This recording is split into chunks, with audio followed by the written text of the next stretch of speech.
ആയി, പകൽ സമയത്തൊക്കെ ലൈവായി കുറേ ദിവസങ്ങൾ പലപ്പോഴുമായി. പ്രത്യേകിച്ച് സാധുവായി എനിക്ക് അറിയിച്ചതുപോലെ ഉമ്മയുടെ അസുഖവുമായിരിക്കും ബന്ധപ്പെട്ട് ക്ലാസ് റൂമിലൊന്നും കയറാൻ 1-2 ദിവസം സാധിച്ചിട്ടില്ല. ഇപ്പോഴും നല്ല അവസ്ഥയിലല്ല. എങ്കിലും അല്ലാഹു തആല നമ്മൾ ഇൽമു പറയുന്നതിന്റെ ബറക്കത്ത് കൊണ്ട്, അത് കേൾക്കുന്നതിന്റെ ബറക്കത്ത് കൊണ്ട് അല്ലാഹു തആല നമ്മുടെ മാതാപിതാക്കന്മാരുടെ, നമ്മുടെ എല്ലാവരുടെയും രോഗങ്ങൾക്ക് അല്ലാഹു ശിഫ നൽകുമാറാവട്ടെ. ഏതായിരുന്നാലും ഒരു അല്പസമയം നമ്മുടെ ഷെഡ്യൂൾ പ്രകാരമുള്ള ക്ലാസുകൾ കേൾക്കാൻ താല്പര്യമുള്ള പലവരുമുണ്ട്. അതുകൊണ്ട് അത് മുടങ്ങാതിരിക്കാൻ കുറച്ചു സമയം, പിന്നെ വ്യാഴാഴ്ചയാണ്, 11 മണിയാകുമ്പോൾ നമ്മുടെ പ്രിയപ്പെട്ട അബ്ദുൾ റഷീദ് സഖാഫിയുടെ ഹിസ്ബിന്റെ ക്ലാസ് വരും. വന്നാലും വന്നില്ലെങ്കിലും ഒരല്പസമയം നമുക്ക് പറയാം. 1-2 ദിവസങ്ങൾക്ക് മുമ്പേ ഉംറയുമായി ബന്ധപ്പെട്ട ക്ലാസിന്റെ പഠനത്തിലേക്ക് ശ്രദ്ധിക്കാൻ വേണ്ടി ചില കാര്യങ്ങൾ പറഞ്ഞിരുന്നു. ഒരുപാട് ഗൾഫുകാരായ ശ്രോതാക്കള് ഉസ്താദേ ഇനിയൊരു ക്ലാസ് കേട്ടിട്ടേ ഉംറക്ക് പോകുള്ളൂ എന്ന് പറഞ്ഞവരുണ്ട്. ഫാമിലി സഹിതക്ക് ഉംറക്ക് പോകുന്നവർക്ക് അത് ഇൻഷാ അല്ലാഹ് നമുക്ക് തുടങ്ങാം. അല്ലാഹു പൂർണ്ണമായും ദീനിയായ മസ്അലകൾ പഠിച്ച് ആ മസ്അലകൾ പ്രകാരം അമൽ ചെയ്യാനുള്ള തൗഫീക്ക് അല്ലാഹു നൽകുമാറാവട്ടെ. പക്ഷേ അതിന്റെ മുന്നോടിയായി നമ്മൾ തുടങ്ങിവെച്ച തയമ്മുമിനെ കുറിച്ച് വിശാലമായ പഠനമല്ല, സാധാരണക്കാര് ശ്രദ്ധിക്കേണ്ട കുറെ കാര്യങ്ങൾ ഇനിയും പറയാനുണ്ട്. അതിലേക്ക് 1-2 മസ്അലയിലേക്ക് കടക്കാം. ഞാൻ എൻ്റെ പ്രിയപ്പെട്ട സാധാരണക്കാരോട് ആദ്യം, ഇപ്പോൾ ഈ ക്ലാസ് റൂമിൽ ശബ്ദം കേൾക്കുന്നവരൊക്കെ ഒന്ന് എസ് അടിച്ചാല് സംഗതി 150 ഐഡിയക്കും കാണുന്നുണ്ട്. ഉറങ്ങാത്തോലും ശ്രദ്ധിക്കുന്നോലും എത്ര ആളുണ്ട് എന്ന് അതിനനുസരിച്ച് പറയാമല്ലോ. ശബ്ദം കേൾക്കുന്നവരൊക്കെ ഇൻഷാ അല്ലാഹ് ഒരുപാട് ആളുകളുണ്ട്, അത്യാവശ്യമൊക്കെ ഉണ്ട്. അപ്പൊ ഏതായിരുന്നാലും ഞാൻ പറയുന്നത്, നമ്മളൊക്കെ ഇപ്പൊ ഇതില് തയമ്മം ജീവിതത്തിൽ ഒരിക്കലെങ്കിലും തയമ്മം ചെയ്തവരുണ്ടാവും, തയമ്മം ചെയ്യാത്തവരുണ്ടാവും. തയമ്മം ചെയ്തവരാവട്ടെ ചെയ്യാത്തവരാവട്ടെ, തയമ്മം ചെയ്തവരാവട്ടെ ചെയ്യാത്തവരാവട്ടെ, എല്ലാ സാധാരണക്കാരോടാണ് ഞാൻ പറയുന്നത്. ഇനി ആരെങ്കിലും തയമ്മം ചെയ്യേണ്ട ഒരു സാഹചര്യം നമ്മുടെ കുടുംബത്തിലോ നമ്മുടെ റൂമുകളിൽ താമസിക്കുന്നവരിലോ നമ്മുടെ സുഹൃത്തുക്കൾക്കോ വരുമ്പോ, ഞാൻ ഒരു KMICയുടെ ശ്രോതാവും അതിൻ്റെ ഒരു പ്രവർത്തകനും അതിൻ്റെ ഒരു മുഹിബുമാണ്. അതുകൊണ്ട് ഞാൻ ഈ മനസ്സിലാക്കിയ മസ്അല എന്റെ സുഹൃത്തിനോടൊന്ന് ചോദിക്കട്ടെ, അല്ലെങ്കിൽ അവൻ ശ്രദ്ധിക്കുന്നില്ലെങ്കിൽ ഞാനൊന്ന് പറഞ്ഞു മനസ്സിലാക്കി കൊടുക്കട്ടെ എന്ന് ഒരു ഓർമ്മ, ഒരു ആഗ്രഹം നിങ്ങൾക്കൊക്കെ വേണം. ഞാനപ്പോ ഇതില് ഞാനൊരു ചോദ്യം ചോദിക്കാണ്. നമുക്ക് ഈ വിഷയം സാധാരണക്കാർക്ക് വരുന്ന അബദ്ധം തിരുത്താനാണ്. തയമ്മം ചെയ്ത് നിസ്കരിക്കുന്ന പലവരും ഈ ക്ലാസ് റൂമിന്റെ ശ്രോതാക്കളുടെ കൂട്ടത്തില് നമ്മുടെ ഐഡിയ മുഖാന്തരം അല്ലാത്ത റേഡിയോ ശ്രോതാക്കളുടെ കൂട്ടത്തിൽ ഒരുപാട് ആളുകൾ ഉണ്ടാവും തയമ്മം ചെയ്തവർ. നിങ്ങൾ നോക്കൂ, അതിന്റെ ഒരു ഫറലാണല്ലോ നിയ്യത്ത്. ഏത് അമല് ചെയ്യുമ്പോഴും നിയ്യത്ത് വേണം. തയമ്മം ചെയ്ത് നിസ്കരിച്ചവരോ അല്ലാത്തവരോ ആവട്ടെ, ഞാനൊരു ചോദ്യം ചോദിക്കുകയാണ്, അത് അറിയുന്നവര് പബ്ലിക്കിൽ അടിക്കുക. തയമ്മത്തിനായാലും നിസ്കാരം ഏത് ഇബാദത്താണെങ്കിലും നിയ്യത്ത് വേണം. ഈ തയമ്മുമിന് നിയ്യത്ത് വെക്കുമ്പോ തയമ്മുമിനെ ഞാൻ വീട്ടുന്നു എന്നാണോ കരുതേണ്ടത്, തയമ്മും എന്ന ഫറലിനെ ഞാൻ വീട്ടുന്നു എന്നാണോ കരുതേണ്ടത്? അതൊരു നിയ്യത്തിന്റെ ഒരു വിഷയമുണ്ട്, അതുകൊണ്ടാണ് ഞാൻ ചോദിക്കുന്നത്. ഉസ്താദുമാരും മസ്അലകൾ പഠിച്ച ഉസ്താദുമാരോ അതല്ല, ഇത് സാധാരണക്കാരുക്കുള്ള ക്ലാസ്സാണ് സാധുവായ ഞാൻ എടുക്കുന്നത്. പക്ഷെ അത് പലപ്പോഴും ഉസ്താദന്മാർക്ക് ഉപകരിക്കുന്നുണ്ട്. കാരണം എല്ലാവരും സാധുവായ ഞാനാണെങ്കിൽ എല്ലാ ഭാഗത്തേക്കും നോക്കി എത്തിക്കോളണം എന്നില്ല, അങ്ങനെ പലവരും ഉണ്ടാവുമല്ലോ. തയമ്മം നമ്മുടെ ഷെരീഫ് ആരും അടിക്കരുത്. ഞാൻ അതൊരു പ്രശ്നങ്ങള് മറ്റുള്ളവർക്ക്, നമ്മുടെ കുടുംബ മിത്രാദികൾക്ക് ഇത് പറഞ്ഞു കൊടുക്കാൻ സാധിക്കണം. തയമ്മും എന്ന ഫർളിനെ ഞാൻ വീട്ടുന്നു എന്നാണ് നിയ്യത്ത് വെക്കേണ്ടത് എന്ന് നമ്മുടെ ഷെരീഫ് ബുസ്താനാബാദ് മലയാളത്തിൽ രചിച്ചിട്ടുണ്ട്. ആ അഭിപ്രായത്തോട് യോജിപ്പുള്ളവരൊക്കെ എസ് വിധി. എന്നിട്ട് ബാക്കി ഞാൻ പറയാം, കാര്യങ്ങളൊക്കെ ഞാൻ മൊത്തം ഞാൻ പഠിപ്പിച്ചത്. തയമ്മും എന്ന ഫർളിനെ ഞാൻ വീട്ടുന്നു എന്നാണ് നിയ്യത്ത് വെക്കേണ്ടതെങ്കിൽ അങ്ങനെ വെക്കേണ്ടത് തയമ്മും എന്ന ഫർളിനെ. എസ് അടിച്ചു, കുറെ 2-3 ആൾക്കാർ എസ് അടിക്കുന്നുണ്ട്. എന്നാൽ തയമ്മുമിനെ ഞാൻ വീട്ടുന്നു എന്നാണോ നിയ്യത്ത് വെക്കേണ്ടത്? ഞാൻ അഭിപ്രായമല്ലോ എസ് അടിക്കും. അങ്ങനെ പറയരുത്. മാഷാ അല്ലാഹ്, നമ്മുടെ മുസ്തഫ പാലായി പറയുന്നത് എനിക്ക് അറിയില്ലാന്നാണ്. നോക്കിങ്ങനെ നമ്മുടെ ജീവിതത്തിൽ എത്ര ആക്സിഡന്റ് രോഗികളെ നമ്മൾ കണ്ടിട്ടുണ്ട്. എത്രയോ രോഗികൾ കിടക്കുന്നുണ്ട് അല്ലേ? അപ്പൊ അതിലും കുറെ എസ് വന്നിട്ടുണ്ട്. എന്നാ ഞങ്ങൾക്ക് ഇനി സത്യം കേൾക്കണോ? ഇങ്ങനെ 2 കോലത്തിലും നെയ്യത്ത് വെക്കാൻ പറ്റൂല എന്നാണ് ആകത്ത് വെക്കാൻ. അത് ഞാൻ നിങ്ങളൊന്ന് സ്വീപ്പാക്കിയതാണ്. ഇപ്പൊ നോക്കി ഇങ്ങനെ നമ്മുടെ ഒരു അവസ്ഥ നോക്കാൻ എത്ര കാലായി നമ്മുടെ KMIC ഇരിക്കാൻ തുടങ്ങിയിട്ട്. KMIC തുടങ്ങിയിട്ട് 12 കൊല്ലായി. ഇപ്പോഴും നമുക്ക് ഒരു തയമ്മും ചെയ്യേണ്ട അവസ്ഥ വന്നാൽ നിയ്യത്ത് വെക്കാൻ അറിയില്ല എന്നാ പിന്നെ ഇപ്പൊ നമ്മൾ ഈ നെറ്റ് ഉപയോഗിച്ചതും ഇതിന്റെ മുമ്പിൽ ഇരുന്നതൊന്നും നടക്കൂലല്ലോ. അത് ഞങ്ങളെ സ്വീപ്പാക്കൽ ആ 2 കോലത്തിലും നിയ്യത്ത് വെക്കാൻ പറ്റൂല തയമ്മം ചെയ്യുമ്പോ. അത് വളരെ സാധാരണക്കാര് ശ്രദ്ധിക്കേണ്ട ബ്രാക്കറ്റിൽ ഇല്ലാത്ത ഉത്തരമുണ്ടാകുമോ ഉസ്താദേ?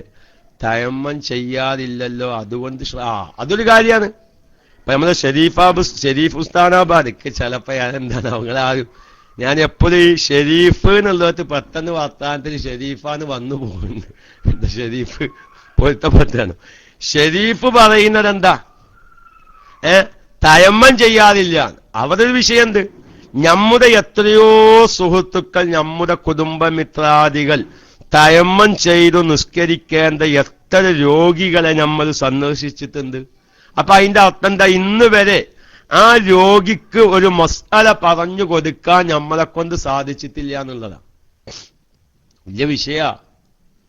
ഞാനിപ്പോ ഇത് വക്കോത് ചെയ്യാനോ നിങ്ങൾ CD ആയി ഇറക്കാനോ എന്നുള്ളൊരു ക്ലാസ് അല്ല. ഇപ്പൊ ഈ KMIC റേഡിയോ വൈക്ക് അതേമാതിരി തന്നെ ഐദ്യത്വം കൊണ്ട് കേൾക്കുന്ന മുഅ്മിനീങ്ങൾക്ക് മനസ്സിലാവാനാണ് ഞാൻ പറയുന്നത്. നിങ്ങൾ ഇതേ രൂപത്തിൽ നമ്മുടെ ആളുകൾക്ക് പറഞ്ഞു മനസ്സിലാക്കി കൊടുക്കണം. അപ്പോ തയമ്മും ചെയ്യുന്ന സമയത്ത് തയമ്മും എന്ന ഫർളിനെ ഞാൻ വീട്ടുന്നു. തയമ്മും എന്ന ഫർളിനെ ഞാൻ വീട്ടുന്നു, അല്ലെങ്കിൽ തയമ്മുമിനെ ഞാൻ വീട്ടുന്നു. ഈ 2 നിയ്യത്തും സഹിയാവൂല. ആ നിയ്യത്ത് വെച്ചാൽ ആ തയമ്മും സഹിയല്ല. ഞാൻ ഈ ഒരു മസ്അല പറഞ്ഞാൽ തന്നെ എനിക്കറിയാം ഒരുപാട് ആളുകൾ ഈ ക്ലാസ് കേൾക്കുന്നവരോ അല്ലെങ്കിൽ നിങ്ങൾ ആർക്കെങ്കിലും തയമ്മും ചെയ്ത് നിസ്കരിച്ച ഒരാളോട് നിങ്ങൾ ചോദിച്ചു നോക്കൂ, സാധാരണക്കാരോട്. അല്ല, ഇജ്ജ് പല പ്രാവശ്യം തയമ്മും ചെയ്ത് നിസ്കരിച്ച ആളാണല്ലോ.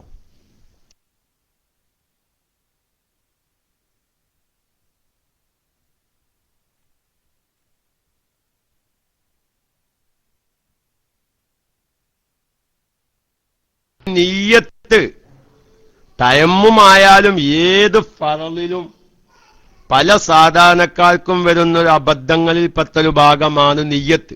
നിയ്യത്ത് എന്ന് പറഞ്ഞപ്പോ മുമ്പൊരിക്കൽ നമ്മുടെ ക്ലാസ് റൂമിലൊക്കെ അത് വിശദീകരിച്ചിട്ടുണ്ട്.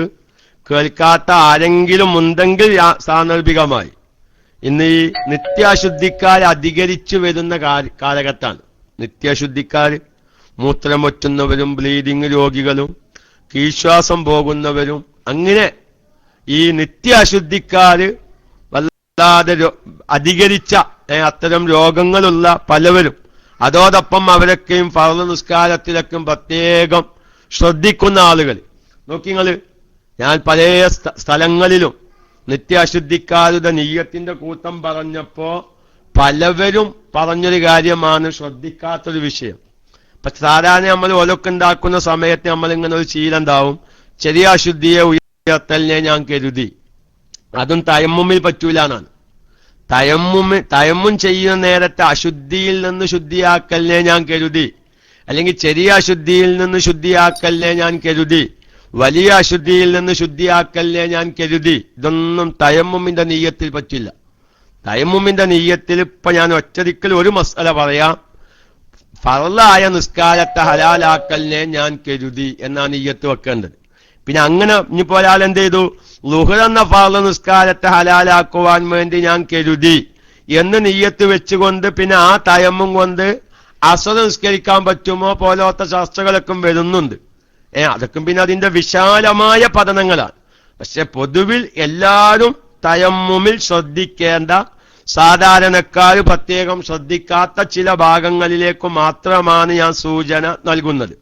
അതുകൊണ്ട് നീയത്തിനെ കുറിച്ച് പറഞ്ഞപ്പോ ഈ ചെറിയ അശുദ്ധിയെ ഉയർത്തലിനെ ഞാൻ കരുതി, അല്ലെങ്കിൽ നിസ്കാരത്തിന് വേണ്ടി ശുദ്ധിയാവലിനെ ഞാൻ കരുതി എന്നൊക്കെ നീയത്ത് വെച്ച് ചീലായി പോന്ന ചില ആളുകൾ ഉണ്ടാവും. എല്ലാവരും ഇപ്പൊ ഒളു എന്ന ഫർളിനെ പൂട്ടുന്നു എന്ന് കരുതുന്നോലൊന്നും ആയിക്കോളുന്നില്ല. ചിലപ്പം ചെറുപ്പത്തിൽ ഓരോ നീയത്ത് ഇങ്ങനെ ചീലാക്കി പോന്ന ചില ആളുകൾ. പക്ഷെ അത്തരം ആളുകൾ പിന്നെ നിത്യ അശുദ്ധിക്കാരത്തിയോ നിത്യ അശുദ്ധിക്കാരനോ ആകുമ്പോൾ ശ്രദ്ധിക്കാത്തവരുണ്ട്. ഈ നിത്യ അശുദ്ധിന്ന് പറയുമ്പോ തന്നെ ശ്രദ്ധിക്കേണ്ട വേറെ കുറേ മസലകളുണ്ട്. അതൊക്കെ എങ്ങനെ ഞാൻ പറയാ, എങ്ങനെ പറയാതിരിക്കാന്നുള്ള അവസ്ഥയിലാണ്. അത് പറയുമ്പോ അത്തരം രോഗികൾക്ക് അത് ഉപകാരമായി തോന്നും. നേരെ മറിച്ച് അങ്ങനത്തെ അവസ്ഥകൾ ഇല്ലാത്തവർക്ക് വഷളത്തരമായിട്ടും തോന്നും. അങ്ങനെയാണ് ഇപ്പൊ ഈ മസ്അലയുടെ കാര്യങ്ങൾ കിടക്കുന്നത്. ഒരു മസ്അല ആവശ്യമുള്ളവർക്ക് അത് കേൾക്കുമ്പോ അൽഹംദുലില്ലാ ഞാൻ ശ്രദ്ധിക്കാത്തൊരു കാര്യമായിരുന്നു അത് എന്ന് അവർക്കത് വലിയ സന്തോഷമാവും. നേരെ മറിച്ച് അങ്ങനത്തെ രോഗങ്ങളോ പ്രയാസങ്ങളോ ഒന്നും ഇല്ലാത്തവർക്ക് എന്ത് മസല പിയാലി പറഞ്ഞ് എന്നും തോന്നും. കരീമേ, അതിപ്പോ രണ്ടും പതിവ് അങ്ങനെയാണ്. ഇപ്പൊ അതിന്റെ കാര്യങ്ങൾ അങ്ങനെ കിടക്കുന്നത്. ഈ നിത്യാശുദ്ധി എന്ന് പറഞ്ഞാൽ പല കോലത്തിലും വരുമല്ലോ. അപ്പൊ ഞാനൊരു ഉദാഹരണം പറയാം. രക്തം പോക്ക് കാരണം നിത്യാശുദ്ധിക്കാരത്തിയാവും. സ്ഥിരം ഇസ്തിഹാലത്തുകാരി അവര് നിത്യാശുദ്ധിക്കാരത്തിയാണ്. മൂത്രം ഒറ്റുന്നവൾ അവരും നിത്യാശുദ്ധിക്കാരത്തിയ. ഇപ്പൊ നോക്കിങ്ങള്, എന്റെ ശബ്ദം കേൾക്കുന്ന പുരുഷന്മാരുടെ ഭാര്യന്മാരിൽ നിന്ന് എത്രയോ പേരുകൾ സ്ഥിരം മൂത്രം ഒറ്റുന്ന രോഗമുള്ള സഹോദരിമാരുണ്ട്. അതുപോലെ തന്നെ രക്തം പോയിക്കൊണ്ടിരിക്കുന്ന, സ്ഥിരം രക്തം പോവുക ഇസ്തിഹാലത്ത് കാരണം വിഷമം സഹിക്കുന്ന സഹോദരിമാരുണ്ട്. പക്ഷെ ഇവരൊക്കെ നിസ്കരിക്കുന്നവരാണ്. ഈ നിസ്കരിക്കുന്ന സമയത്ത് ഒരു രക്തം പോക്കുള്ള സഹോദരി വെച്ചുകെട്ടേണ്ട രൂപത്തിൽ വെച്ചുകെട്ടിയാൽ ആരുടെ നിസ്കാരം ചിലപ്പം സഹിയാവൂല. മൂത്രം ഒറ്റുന്ന സഹോദരിയുടെ നിസ്കാരം സഹിയാവൂല. ഇതൊക്കെ ശ്രദ്ധിക്കാത്ത പലവരുണ്ട്. എന്താ ഞാനത് പറയാൻ കാരണം, പഠിക്കേണ്ട മസലയാണ്. കാരണം രക്തം പോകുന്ന വൈക്കല്ല മൂത്രം പോകുന്നത്, രണ്ട് ഭാഗല്ലേ. അപ്പം മൂത്രം ഒറ്റുന്ന സഹോദരിയും രക്തം പോകുന്ന സഹോദരിയും അതിന്റെ മസാലകൾ വേർതിരിച്ച് മനസ്സിലാക്കണം. ഇതാ ഞാൻ പറയുന്നത്. ഇങ്ങനെ ഒരു രോഗമുള്ളവർക്ക് ഇത് കേൾക്കുമ്പോ അൽഹംദുലില്ലാ ഒരു സാധാരണക്കാരൻ അൽഹംദുലില്ലാ പറയും. പക്ഷെ ഇത്തരം അവസ്ഥകളൊന്നും ഇല്ലാത്തവർക്ക് അതൊരു വഷളത്തരായിട്ടും തോന്നും. അപ്പൊ ഒന്ന് സൂചിപ്പിച്ചു എന്ന് മാത്രം. ബാക്കിയുള്ളത് ഇനി കൂടുതൽ വിശദീകരിച്ച് പഠിക്കാൻ നിങ്ങൾ തയ്യാറാവുക.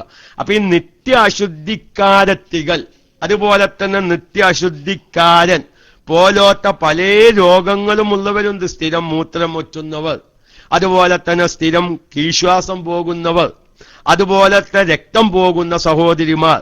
ഇവരൊക്കെ നിസ്കാരത്തിൽ ചിലപ്പോ ഞമ്മള് പതിവാക്കി പോന്ന ചില നിയ്യത്തുകൾ ഉണ്ടാവും. പക്ഷെ ഒരു നിത്യ അശുദ്ധിക്കാരൻ അല്ലെങ്കിൽ നിത്യ അശുദ്ധിക്കാരത്തിയാകുമ്പോ വുളൂഇൽ മറ്റുള്ളവർക്ക് അനുവദനീയമായ എല്ലാ നിയ്യത്തുകളും ആർക്ക് പറ്റിക്കോളണം എന്നില്ല, നിത്യ അശുദ്ധിക്കാർക്ക് പറ്റിക്കോളണം എന്നില്ല. ഞാൻ വേറെ ഏതോ ഒരു നാട്ടിലുള്ള ഒരു ക്ലാസ്സിൽ പറഞ്ഞപ്പോ 3 സഹോദരിമാര് എന്നോട് പറഞ്ഞു, ഉസ്താദെ ഞങ്ങൾ അങ്ങനെയാണെങ്കിൽ ഞങ്ങളിങ്ങനെ രക്തം പോക്ക് കാരണം ഇങ്ങനെ നിത്യാശുദ്ധിക്കാരത്തികളാണ്. പക്ഷെ ചെറുപ്പം മുതലേ ഞങ്ങൾ വെച്ചു പോന്ന ഒരു നിയ്യത്തിന്റെ രൂപം ഇങ്ങനെയായിരുന്നു. അപ്പൊ ഞങ്ങൾ പിന്നെ ഈ സമയത്തും നിയ്യത്ത് വെച്ചിരുന്നത് അങ്ങനെയായിരുന്നു. എങ്ങനെ ഉദാഹരണം പറയാ, ചെറിയ അശുദ്ധിയെ ഉയർത്തലിനെ ഞാൻ കരുതി, അങ്ങനെ നിയ്യത്ത് വെക്കാം.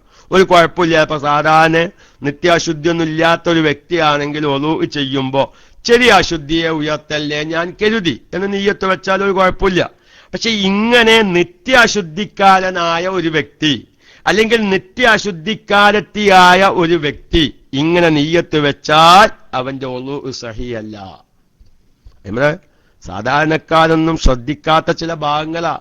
നമ്മൾ മദ്രസേന്ന് ചെറുപ്പം മുതലേ ചെറിയ അശുദ്ധിയെ ഉയർത്തല്ലേ ഞാൻ കരുതി, അല്ലെങ്കിൽ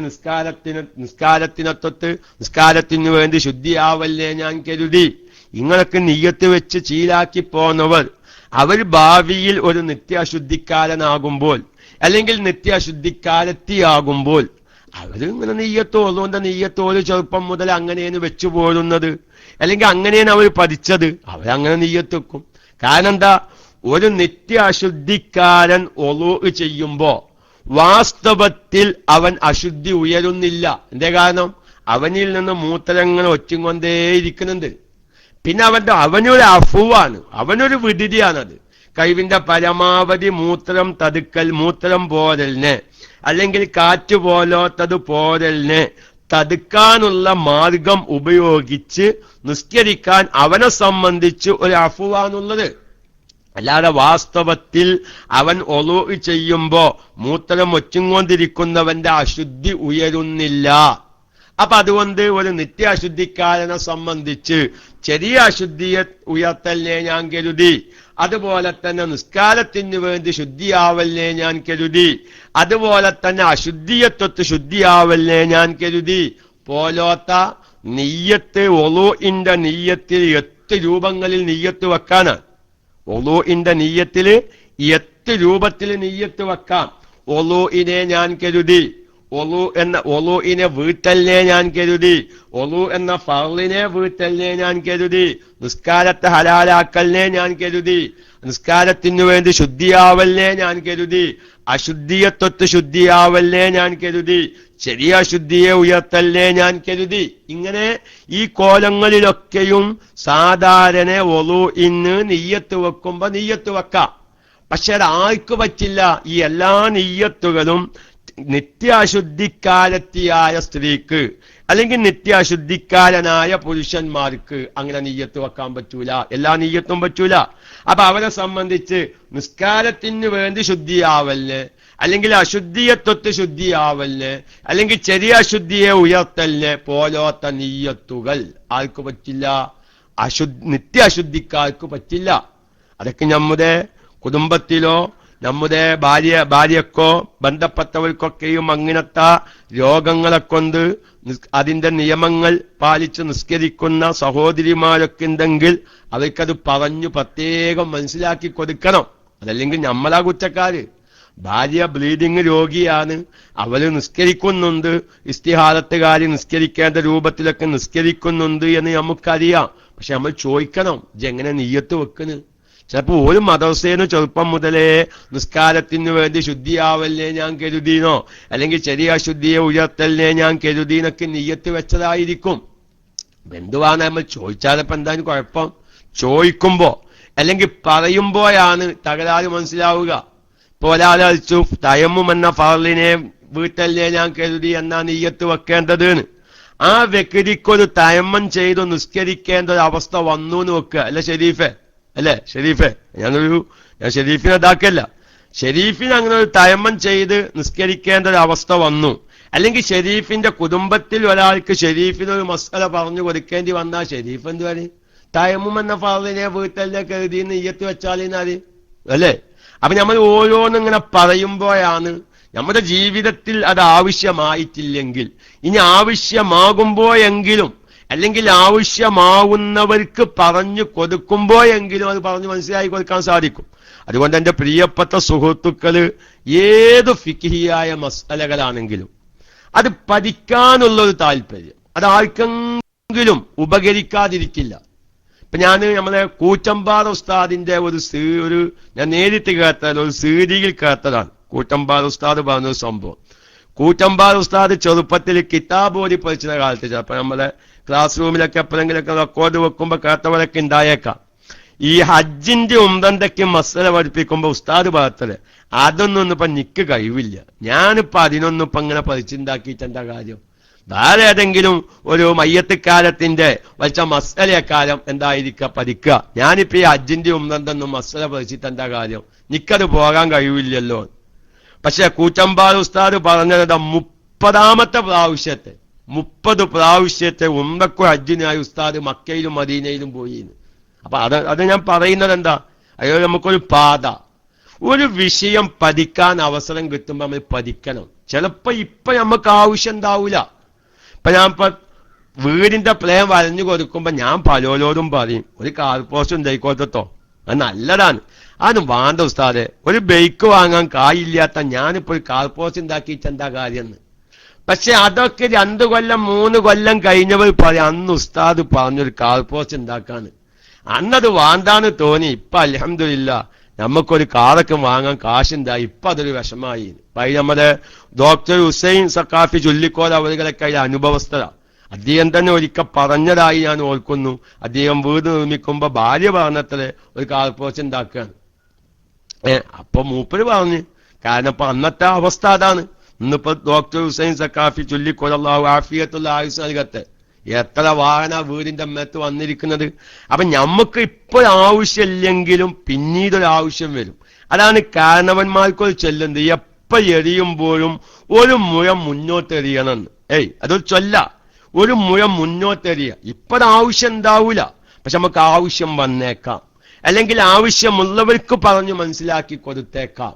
ഒക്കെ ആവശ്യം ഫുഖഹാക്കൾ പറഞ്ഞ മസല ഉണ്ടല്ലോ, അതാർക്കെങ്കിലും ആവശ്യമില്ലാത്തൊരു അവസ്ഥ വരില്ല. അപ്പൊ ഞാന് ഈ തയമ്മുമിന്റെ മസല പറയുന്ന കൂട്ടത്തിൽ തന്നെ തണുപ്പ് കാരണം തയമ്മം ചെയ്യേണ്ട മസല ഒന്നും ആവശ്യമില്ലാന്നേ വിചാരിച്ചേന്ന്.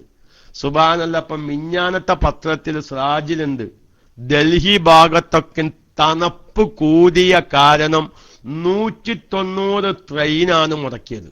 ആ തണുപ്പിന്റെ ശക്തി എത്രേ കാലം അല്ലേ? 190 ട്രെയിന് നിർത്തിവെച്ചു, യാത്ര നിർത്തിവെച്ചു എന്ന്, തണുപ്പ് കാരണം ഓടാൻ വയ്യാൻ. അതുപോലെ തന്നെ വേറെ ചില ഭാഗങ്ങളിൽ ബീഹാറോ എവിടൊക്കെ സ്ഥലങ്ങളിൽ 125 130 ആളുകൾ മരിച്ചു. 130 ആളുകൾ തണുപ്പ് കാരണത്താൽ മരിക്കുക. അവർക്കും വേണ്ട നിസ്കരിക്കണ്ടേ? അപ്പൊ നോക്കിങ്ങള്, ഫുഖഹാക്കൾ പറഞ്ഞു അങ്ങനത്തെ ഒരു തണുപ്പിന്റെ സാഹചര്യം വരികയാണെങ്കിൽ എന്താവാം, തയമ്മം ചെയ്ത് നിസ്കരിക്കാം, വെള്ളം ചൂടാക്കാൻ മാർഗമില്ല, അല്ലെങ്കിൽ തണുപ്പ് കാരണം കൈകാലുകൾ ഒരതി ചൂടാക്കാൻ മാർഗമില്ല, അത് ചെയ്തു തരാൻ പറ്റിയ ആളുകളില്ല, തൽക്കാലം ശക്തിയായ തണുപ്പ് കാരണം എന്താക്കാം ഈ അവർക്ക് തയമ്മം ചെയ്ത് നിസ്കരിക്കാം. പിന്നെ ആ നിസ്കാരം മടക്കേണ്ടി വരും.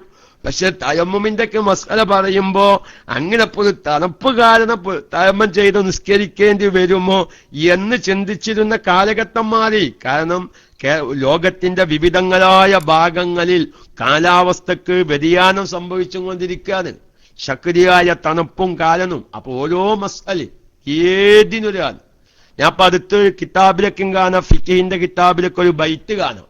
ആ ബൈറ്റ് വളരെ യാഥാർത്ഥ്യമാണെന്ന് ഇന്നലെ സിറാജ് വായിച്ചപ്പോഴാണ് മനസ്സിലായത്. അതായത് ആരും കണ്ടാൽ ആഗ്രഹിക്കപ്പെടാത്ത കിഴവിയായ വെറുതെയായ ഒരു സഹോദരിയുടെ മുഖത്തേക്കും നോക്കാൻ പാടില്ല എന്നൊരു മസലുണ്ട്. ആകെ ചുക്കിച്ചുലിന് 10-90 വയസ്സായിക്കണ്, ഇനി ആരും കണ്ടാൽ ആഗ്രഹിക്കൂല. അങ്ങനത്തെ സഹോദരിമാരുടെ അന്യ സഹോദരിമാരുടെ മുഖത്തേക്കും നോക്കാൻ പാടില്ല. പക്ഷെ നമ്മളും വിചാരിക്കും അതിപ്പോ എന്താ കുഴപ്പം, ഒരാഗ്രഹം എന്തും വരൂലല്ലോ എന്നല്ലേ.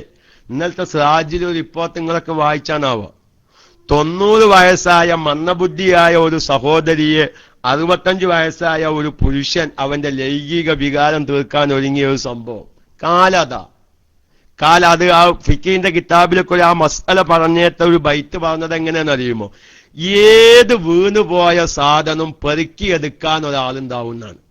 നമ്മളൊരു സാധനം ഒഴിവാക്കി, നമ്മക്ക് ആവശ്യമില്ലാച്ചിട്ട് ഒഴിവാക്കി, പക്ഷെ അത് ആവശ്യമുള്ള ഒരാളുണ്ടാവും. അങ്ങനെ ഒരു ഇല്ലാണ് ആർക്കെങ്കിലും ഉസ്താദുമാർ ക്ലാസ് റൂമിലുണ്ടെങ്കിൽ ആ ബൈറ്റ് ഓർമ്മ വരുന്നത്, ലിക്കുല്ലി സാക്കിത്തത്തിൻ ലാക്കിത്തത്തുന്നു, എങ്ങനെയാണ് ആ ബൈറ്റ് ഉള്ളത്. ഏത് വീണുപോയ മുതലും പെറുക്കിയെടുക്കാൻ ഒരാളുണ്ടാവും എന്നതുപോലെ അത് ചിലർക്ക് അജൂസത്തായിരിക്കും, ചിലർക്ക് എന്നെ സംബന്ധിച്ച് ആ സഹോദരി അജൂസത്താണ്, കിഴവിയാണ്, എനിക്ക് നോക്കിയാൽ വികാരം തോന്നുന്നില്ല. പക്ഷെ മറ്റൊരുത്തന് അവന്റെ വികാര സമയത്ത് ആ 90 വയസ്സായ സഹോദരി അവന്റെ വികാരം ഒതുക്കാൻ പറ്റാവുന്നൊരു അവസ്ഥ വരികയാണ്. അപ്പൊ ഏത് മസ്അലയും ഫുഖഹാക്കൾ പറഞ്ഞൊരു മസ്അല അത് നമ്മുടെ ജീവിതത്തിൽ ആവശ്യമില്ല എന്ന് തോന്നിയാലും പഠിക്കൽ അത്യാവശ്യം, ആർക്കെങ്കിലും ഉപകരിക്കും. നമ്മുടെ മുസ്തഫ അലൂര് പറഞ്ഞു, നമ്മുടെ ജീവിതത്തിലൊന്നും ഒരു തയമ്മം ചെയ്യേണ്ട അവസ്ഥ വരാത്തത് കൊണ്ട് നമ്മൾ ആരും ശ്രദ്ധിച്ചിട്ടില്ല. ഞാനിപ്പോ ഇത് കുറേ മസ്അല പറയല്ല, കാരണം ഞാൻ എങ്ങനെ മസ്അല പറഞ്ഞാലും ചിലപ്പോൾ നമുക്ക് ഈ വിഷയങ്ങൾ ആവശ്യമാവുമ്പോ ആരോടെങ്കിലും ചോദിക്കേണ്ടി വരും. ഞാൻ എന്റെ സാധാരണക്കാരെപ്പ ബോധവൽക്കരണം നടത്തുന്നത് എന്താ, ഓരോ വിഷയങ്ങൾ ചെയ്യുമ്പോഴും അത് ചെയ്തിട്ട് എങ്ങനെയാണ് ആലോചിക്കുന്നതിന് മുമ്പ് ഒരു തയമ്മം ചെയ്യേണ്ട ഒരു അവസ്ഥ വന്നാൽ, അല്ലെങ്കിൽ നമ്മുടെ കുടുംബത്തിൽ ഒരാൾ തയമ്മം ചെയ്യേണ്ട ഒരു അവസ്ഥ വന്നാൽ, ഞാൻ കിതാബൊന്നും ഓതി പഠിച്ചിട്ടില്ല, ഞാനൊരു സാധാരണക്കാരനാണ്, അതുകൊണ്ട് ഞാനതൊരു വിവരമുള്ള ആളോട് ചോദിച്ചിട്ട് എങ്ങനെയാണ് അവരെ നിയ്യത്ത് വെക്കേണ്ടത്, നിയ്യത്ത് വെക്കുമ്പോൾ ശ്രദ്ധിക്കേണ്ട കാര്യങ്ങൾ എന്തൊക്കെയാണ് എന്നൊന്ന് അന്വേഷിക്കാനുള്ള ഒരു താല്പര്യം ഉണ്ടാക്കിയെടുക്കലാണ്. അത്രയപ്പോ നമ്മള് ഈ ക്ലാസ് റൂം കൊണ്ടൊക്കെ നടക്കുള്ളൂ. കാരണം ഒരു ദിവസം 1/2 മണിക്കൂറോ 3/4 മണിക്കൂറൊക്കെയാണ് ഇപ്പോൾ ഫിഖിന്റെ മസ്അല പറയാൻ നമുക്ക് സമയം കിട്ടുന്നത്. അപ്പൊ അതുകൊണ്ട് ഓരോ കാര്യങ്ങളും ചെയ്യുമ്പോൾ ശ്രദ്ധിക്കണം. ഞാനിപ്പോ നിയ്യത്തിപ്പോ ഈ എന്റെ 500 ചില്ലാൻ റേഡിയോ ശ്രോതാക്കളുണ്ട് എന്നാണ്, അതിൽ നല്ലൊരു വിഭാഗം സാധാരണക്കാരായിരിക്കും. അവരിൽ നിന്ന് പലവരും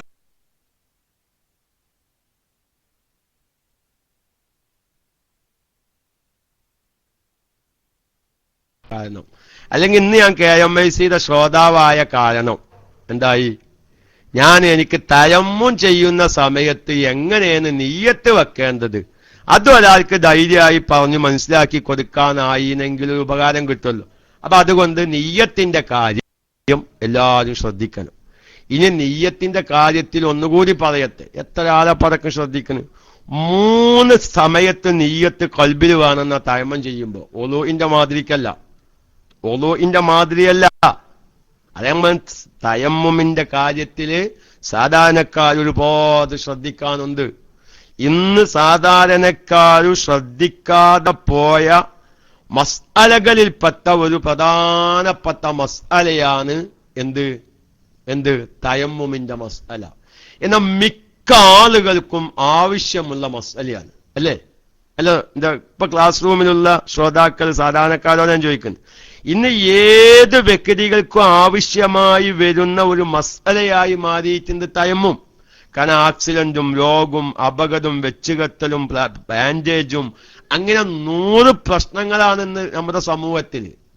ഇന്നലെ ഇപ്പൊ നമ്മളെ ട്രാഫിക് ബോധവൽക്കരണം എന്നൊരു ക്ലാസ് നടന്നു നമ്മളെ ക്ലാസ് റൂമിൽ. അതിലൊരു പ്രാസംഗികം പറഞ്ഞു, 50 ആള് ബൈക്ക് യാത്ര ചെയ്താൽ 40 ആളാണ് വീട്ടിലേക്ക് തിരിച്ചു വരുന്നത്, ബാക്കി 10 ആളെ വിവരം പിന്നെ പേപ്പർ നോക്കുമ്പോഴാണ് കിട്ടുന്നത്. ഓൻ തെങ്ങുമ്മക്ക് ഇടിച്ച്, ഓൻ കാറിന് ഇടിച്ച്, മറ്റോന്ന് ഇടിച്ച്, ഓൻ ഹോസ്പിറ്റലിലാണ്, അല്ലേ? അദ്ദേഹം പറഞ്ഞു വളരെ കാര്യ, നമുക്കത് കേൾക്കുമ്പോ ശരിയാ, സംഗതി വളരെ കാര്യ. 50 ആള് ബൈക്ക് യാത്ര ചെയ്താൽ 40 ആള് വീട്ടിലേക്ക് എത്തി, 10 ആളെ വരെ രാവിലെ അങ്ങനെ അങ്ങാടിയിൽ നിൽക്കുക, 50 ആള് പോകുന്നത് കണ്ടു, 40 ആള് തിരിച്ചു വരുന്നത് കാണും, അത് സത്യ. ബാക്കി ഒരു 10 ആള് എവിടൊക്കെയോ അപകടത്തിൽ പെട്ടിക്കാണ്. അപ്പൊ അതുകൊണ്ട് ഞാൻ എന്റെ പ്രിയപ്പെട്ട സാധാരണക്കാരോട് പറയുന്നു, ഇതാണ് നമ്മൾ KMIC കൊണ്ട് നമുക്കുള്ള ഉപകാരതാണ്. നമ്മുടെ ജീവിതത്തിൽ നമ്മൾ ഇന്ന് പല സാധാരണക്കാരും ശ്രദ്ധിക്കാതെ പോയ ഒരുപാട് മസ്അലകളുണ്ട്, 1, 2, 3 ഒന്നുമല്ല. അതിൽ ഒരു കാര്യം ഇപ്പൊ നമ്മൾ ഒളുഇനെ പറ്റി നമുക്ക് അറിയില്ലെങ്കിലും, പൂർണ്ണമായും നമുക്ക് അറിയില്ലെങ്കിലും, എന്നാൽ നമുക്ക് കുറേക്കായി പഠിക്കാതെ താല്പര്യമുണ്ട്. കാരണം നമ്മളൊരു നിസ്കരിക്കുന്ന ആളുകളായതുകൊണ്ട്. എന്നാലും ഇപ്പോഴും ഒളുഇനെ പറ്റിയുള്ള ഇഷ്കാൽ ഇപ്പോഴും നമുക്ക് വാക്കിയ 50 വയസ്സോ 60 വയസ്സോ ആയി ഇപ്പോഴും ഒരു മസ്അല എന്ന് പറയുമ്പോ എങ്ങനെയാണാവോ നിക്കറിയില്ല. പറയാനും വെച്ച പറയാതിരിക്കാനും വെച്ചാന്ന് പറഞ്ഞ കോലത്തിലാ. ഇപ്പൊ നിങ്ങളൊരു സാധാരണ ഒരു വയസ്സായ സ്ത്രീ, ഒരു 70 വയസ്സായ ഒരു സ്ത്രീ ഇങ്ങനെ വീട്ടിൽ എന്തിനു വെക്കുക, അല്ല വല്യമ്മ, ഇപ്പൊ വല്യമ്മ അങ്ങനെ ഒളുണ്ടാക്കാൻ വെച്ച ഒരു കിണ്ടി വള്ളം എന്തിനു വെക്കട്ടോ, വല്യമ്മ ഒളുണ്ടാക്കാൻ വേണ്ടി വെച്ച ഒരു കിണ്ടി വള്ളം ഇരിക്കുന്നുണ്ട്. അതിലൊരു പേരക്കുട്ടി പോയിട്ടാണ് കയ്യിട്ട്. വല്യമ്മ എന്ത് ചൂടാ, എന്റെ ചെക്കജ്ജി എന്ത് പനിയ കാറ്റിയത്, ഒളുണ്ടാക്കാൻ വേണ്ടി വെച്ച വള്ളാണ്, ഇജ്ജ് അതിൽ പോയി കയ്യിട്ടല്ലേ. ഒന്നിരിക്ക വല്യമ്മ കാട്ടിന പനി രണ്ടാലൊന്ന് ആ വല്യമ്മ അവരെ കാത്തിട്ടുണ്ടാവും. ഒന്നിരിക്ക വല്യമ്മ ആ വെള്ളം ഒഴിച്ചു കാളി. എന്താ കാരണം? വല്യമ്മ ഒളുണ്ടാക്കാൻ വെച്ച വെള്ളത്തിൽ പേരക്കുട്ടി കയ്യെത്തൂന്നാണ്. അപ്പൊ ആകെ പേരക്കുട്ടിയായിരിക്കും മൂത്രം ഒഴിച്ചിട്ടില്ല, കാഷ്ടിച്ചിട്ടില്ല, അതിൽ പോയി മുങ്ങിയിട്ടില്ല, കുട്ടി കയ്യെത്ത്. ചില തള്ളാലാണ് ഒഴിച്ച് കളി ഒളുണ്ടാക്കാനുള്ള വെള്ളത്തിൽ കയ്യെത്തുന്നത്. ചില ആളുകൾ എന്ത് ചെയ്യും, ഒരു പോയത്തം കാണിക്കലുണ്ട്. ഈ കിണ്ടിയും വെള്ളം എന്ത് ചെയ്യും, തേപ്പിന്റെ ഭാഗത്തേക്ക് പിടിച്ചിട്ട് അത് ഒഴുക്കിക്കളയും. ഇനി തേപ്പില്ലാത്ത വീട്ടുകാരാണെങ്കിൽ വേറെ കോപ്പയിൽ കുറച്ച് വെള്ളം എടുത്തിട്ട് ഈ കിണ്ടിക്കാൻ തൊഴിച്ചിട്ട് അത് ഒഴുക്കിക്കളയാം. അത് ഒരു ഒഴുക്കിക്കളയാം. സ്ഥലമൊന്നും ഞാൻ പറഞ്ഞില്ല. ചില നാടുകളിൽ ചവനം നോക്കിയിട്ട് പോകുന്ന ചില നാടുകളുണ്ട്. അവരൊക്കെയും കാരണം എന്റെ മുന്നിലാണ്, ഞാൻ അനുഭവത്തിൽ കണ്ടത്. അപ്പൊ ഞാൻ ചോദിച്ചു, എന്താപ്പങ്ങൾ ഈ കാത്തിന് ചോദിച്ചു. സുബ്ഹാനല്ലാഹ്, എന്ത് പോയത്തങ്ങളായി കാത്തിന്. ഈ യാത്ര ഗൾഫിലേക്കൊക്കെ പോകുമ്പോ ആ യാത്ര ഗൾഫിലേക്ക് പോകുന്നവൻ തുണിങ്കുപ്പായം മാറ്റുന്നതിന് മുമ്പ് ഒരു നല്ല ഇങ്ങനെ അളകിയ പോകുന്ന രൂപത്തിൽ നിറച്ച് ഒരു കുടത്തിൽ വെള്ളം ഉമ്മരെ കല്ലുമ്മ വെക്കും. ആ വെള്ളം ഇങ്ങനെ അളകിയ കുടത്തിന് വെള്ളം പോകും. അങ്ങനെ ഇങ്ങനെ ഒഴുക്കി ഒപ്പാക്കി നിർത്തിയിട്ടുണ്ടാവും. എന്നിട്ട് ഈ യാത്ര പോകുന്നവൻ ദുആയൊക്കെ കഴിഞ്ഞിട്ട് എന്ത് ചെയ്യും, ഓന്റെ കയ്യിലൊരു കോയൻസ് ഉണ്ടാവും. ഓന്റെ കയ്യിൽ ഒരു കോയൻസ് ഉണ്ടാവും. ഈ കോയൻസ് എന്ത് ചെയ്യും, ഈ കൊടം വെള്ളത്തിൽ കണ്ടിടും ഇമ്മരക്കല്ല് ഇറങ്ങുന്ന നേരത്ത്. ഇത് ഞാൻ ഒരിക്കൽ നേരിട്ട് ഒരു സ്ഥലത്ത് ജോലി ചെയ്യുമ്പോ കണ്ട്. ഞാൻ എന്റെ ജീവിതത്തിൽ ആദ്യമായിട്ട് കാണുക. അപ്പൊ ഞാൻ പിന്നെ അയാൾ യാത്ര പോകുമ്പോ ഇനിയിപ്പൊ എന്തെങ്കിലും പറയണ്ടെന്ന് ചോദിച്ചാൽ അപ്പൊ ഒന്നും മുന്തിയില്ല. ഇയാൾ യാത്രയ്ക്കും പോയതിന് ശേഷം ഞാൻ നിങ്ങൾ എന്താ പനി കാത്തിയത്, എന്താ എനിക്കത് മനസ്സിലായില്ലല്ലോ എന്നാണ്. അതായത് നിങ്ങളൊരു ഒരു വെള്ളം ഇങ്ങനെ മൂളിച്ച് വെച്ച് അയാൾ പോകുമ്പോൾ കോയൻസ് ഒരു ഉത്തര കോയൻസ് ഇതിൽക്കാൻ തിട്ടുക. അപ്പൊ ഇങ്ങനെ ഒപ്പം നിൽക്കല്ലേ, കുടം വെള്ളം ഇങ്ങനെ ഒപ്പായി നിൽക്കാലോ. അതിലേക്ക് നമ്മളൊരു കല്ലോ ഒരു കോയൻസ് തിട്ട ഈ കുടത്തിലെ വെള്ളം ഒന്ന് പുറത്തേക്ക് തുളുമ്പും. എന്താണ് ഇപ്പൊ അപ്പൊ ആ വീട്ടിലെ ഒരു സഹോദരി എന്നോട് പറഞ്ഞു, ഉസ്താദ് ഒരു വിശ്വാസമാണ്. എന്താ വിശ്വാസം? അതായത് ഈ കൊടം ഒഴുകി നിറഞ്ഞു തുളുമ്പിയതുപോലെ ഈ വ്യക്തി കണ്ടമാനം മുതലേറ്റ് ഇയാൾക്ക് ആവശ്യത്തിലധികമുള്ള മുതലേറ്റ് തിരിച്ചു വരും എന്നതിലേക്കൊരു സുബലക്ഷനാണ്. സുബ്ഹാനല്ലാഹ്, ഇന്നോടല്ല ഇപ്പൊ ഇത് പറഞ്ഞത്. പിന്നെ ഞാൻ അൽഹംദുലില്ലാഹ് പരിപാടി അവിടെ അവസാനിപ്പിച്ചു. അപ്പൊ ഓരോ വിശ്വാസം ഞാൻ അത് പറഞ്ഞപ്പോ അങ്ങനെ ആരെങ്കിലും നാടുകളിൽ ആ ഇത്തരം സ്ഥലത്തൊക്കെയും ഉള്ള പല ശ്രോതാക്കളും നമ്മുടെ ക്ലാസ് റൂമിലുണ്ട്. ഒരു കേൾക്കാൻ വേണ്ടി പറഞ്ഞതാ. അമ്മ അതിൽ പോയത്തൊന്നും നമ്മൾ ചെയ്യണ്ട. ഏതോ ഇരിക്കട്ടെ. ഞാൻ പറയുന്നത്, ഇന്ന് ഈ 70 വയസ്സായ ഈ ഉമ്മാമ ഒളുണ്ടാക്കാൻ വെച്ച വെള്ളത്തില് ഒരു പേരക്കുട്ടി കയ്യിട്ടാൽ ആ ഉമ്മാമ എന്ത് ചെയ്യും? ഒന്നിരിക്കാം ഉമ്മാമ വെള്ളം ഒഴിവാക്കി കളയും, അല്ലെങ്കിൽ വേറെ കോപ്പ കൊണ്ട് കുറച്ച് വെള്ളം എടുത്തിട്ട് അതിലേക്ക് ഒഴുക്കിക്കളയും. വെള്ളം ഒഴുക്കിക്കളയ രണ്ടും ചെയ്യാൻ നോക്കിങ്ങള്. ഉമ്മാമാക്ക് 70 വയസ്സായി. ഉമ്മാമ ഒരുപാട് വയലേക്കാൻ പോയിട്ടുണ്ട്. ഉമ്മാമാരുടെ മക്കളൊക്കെ മൊയ്യന്മാരെക്കാലം, പേരക്കുട്ടികളും മൊയ്യന്മാരെക്കാലം. പക്ഷെ എപ്പോഴും ഉമ്മാമാക്ക് ഒന്നുണ്ടാക്കാതെ വെള്ളത്തിന്റെ നിബന്ധന എപ്പോഴും അറിയാനുള്ള. ഞാൻ ആക്ഷേപിക്കല്ലോ. നമ്മുടെ ഒരു സാധാരണക്കാരുടെ ഒരു അവസ്ഥയിൽ ആവശ്യമുള്ളത് എത്രയോ പഠിക്കാനുണ്ട്. അതുകൊണ്ട് ഞാൻ അവസാനിപ്പിക്കുന്നു. അവരൊരു ആവശ്യമില്ല. എന്താ പറഞ്ഞു ഇപ്പൊ നമ്മളേതെങ്കിലും വേദി ശ്രോതാക്കൾക്കായി സംശയം ഉണ്ടെങ്കിൽ എത്രയോ ആളുകൾ ഒന്നുണ്ടാക്കാൻ പോകുന്ന വള്ളത്തിൽ കൈയിടാൻ പാടില്ല. എന്താ കൈയിട്ട ഒരു കുഴപ്പമില്ല. ഇനി ഒന്നുണ്ടാക്കാൻ വെച്ച വള്ളാണ്. ഒരു കിണ്ടിയിൽ ഒരാൾ ഒന്നുണ്ടാക്കാൻ വെച്ചതാ. ഒരാൾ വലിയ ശുദ്ധിക്കാരനാ, കുലി നിർബന്ധമായ വ്യക്തിയാ. ആ വ്യക്തി നെയ്യത്തൊന്നും വെച്ചിട്ടില്ല. ഓൻ കുറച്ച് കഴിഞ്ഞിട്ട് കുലിക്കുന്നുള്ളൂ. ഓൻ കുലിക്കാൻ പോകുന്നതിന്റെ മുമ്പേ ഓനൊരു തുള്ളി വെള്ളം ആവശ്യമുണ്ടായി. ഓന് കയ്യെത്തിങ്ങാണ്ട് അതിന് കുറച്ച് വെള്ളം മുക്കി ഈ ചെറിയ കിണ്ടീന് അല്ലെങ്കിൽ ബക്കറ്റിൽ. എന്താ കുഴപ്പം?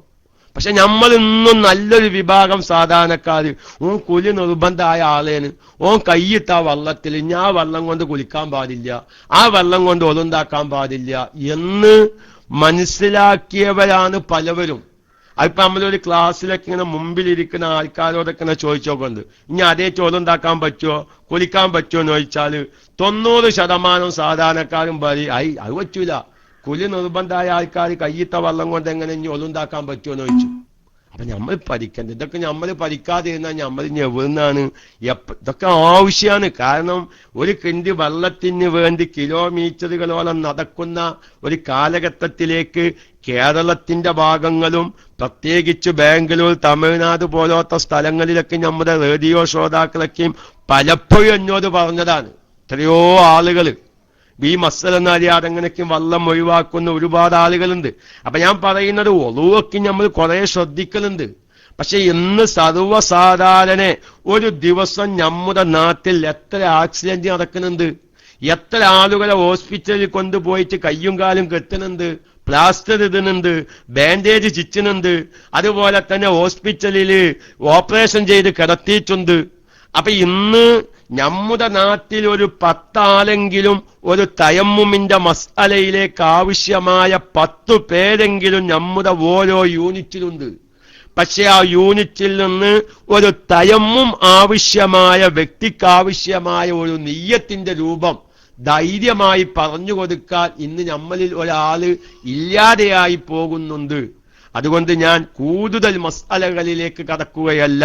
എന്റെ പ്രിയപ്പെട്ട സഹോദരന്മാർ, സർവ്വസാധാരണ ഇന്ന് ദൈനംദിന ജീവിതത്തിൽ ആവശ്യമായും വന്നുകൊണ്ടിരിക്കുന്ന ഇത്തരം മസ്അലകളൊക്കെയും പഠിക്കല് അത്യന്താപേക്ഷിതമാണ്.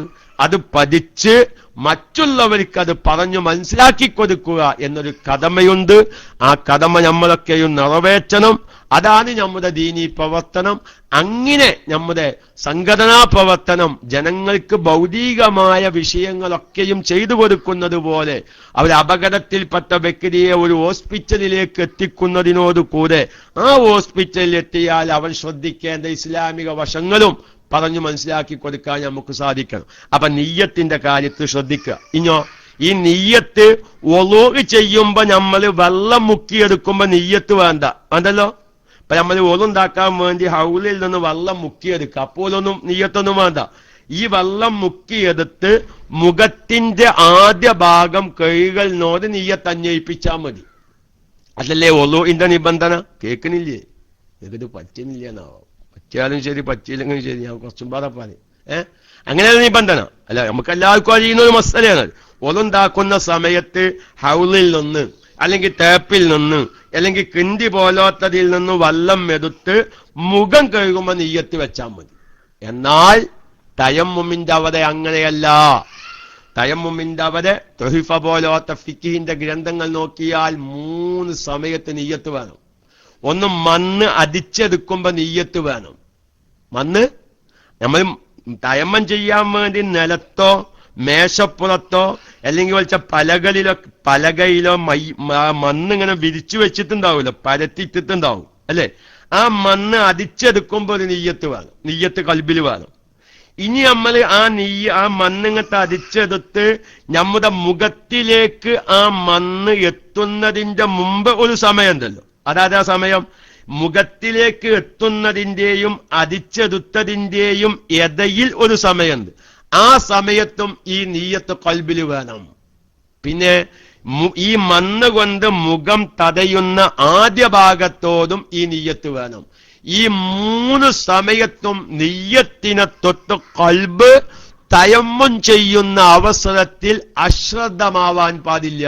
തൊഹിഫ വളരെ വ്യക്തമായി നോക്കിയാൽ കാണാം. ആൾക്കാരിയാ ഇത്ര സാധാരണക്കാർ ശ്രദ്ധിക്കുന്നുണ്ടാവും.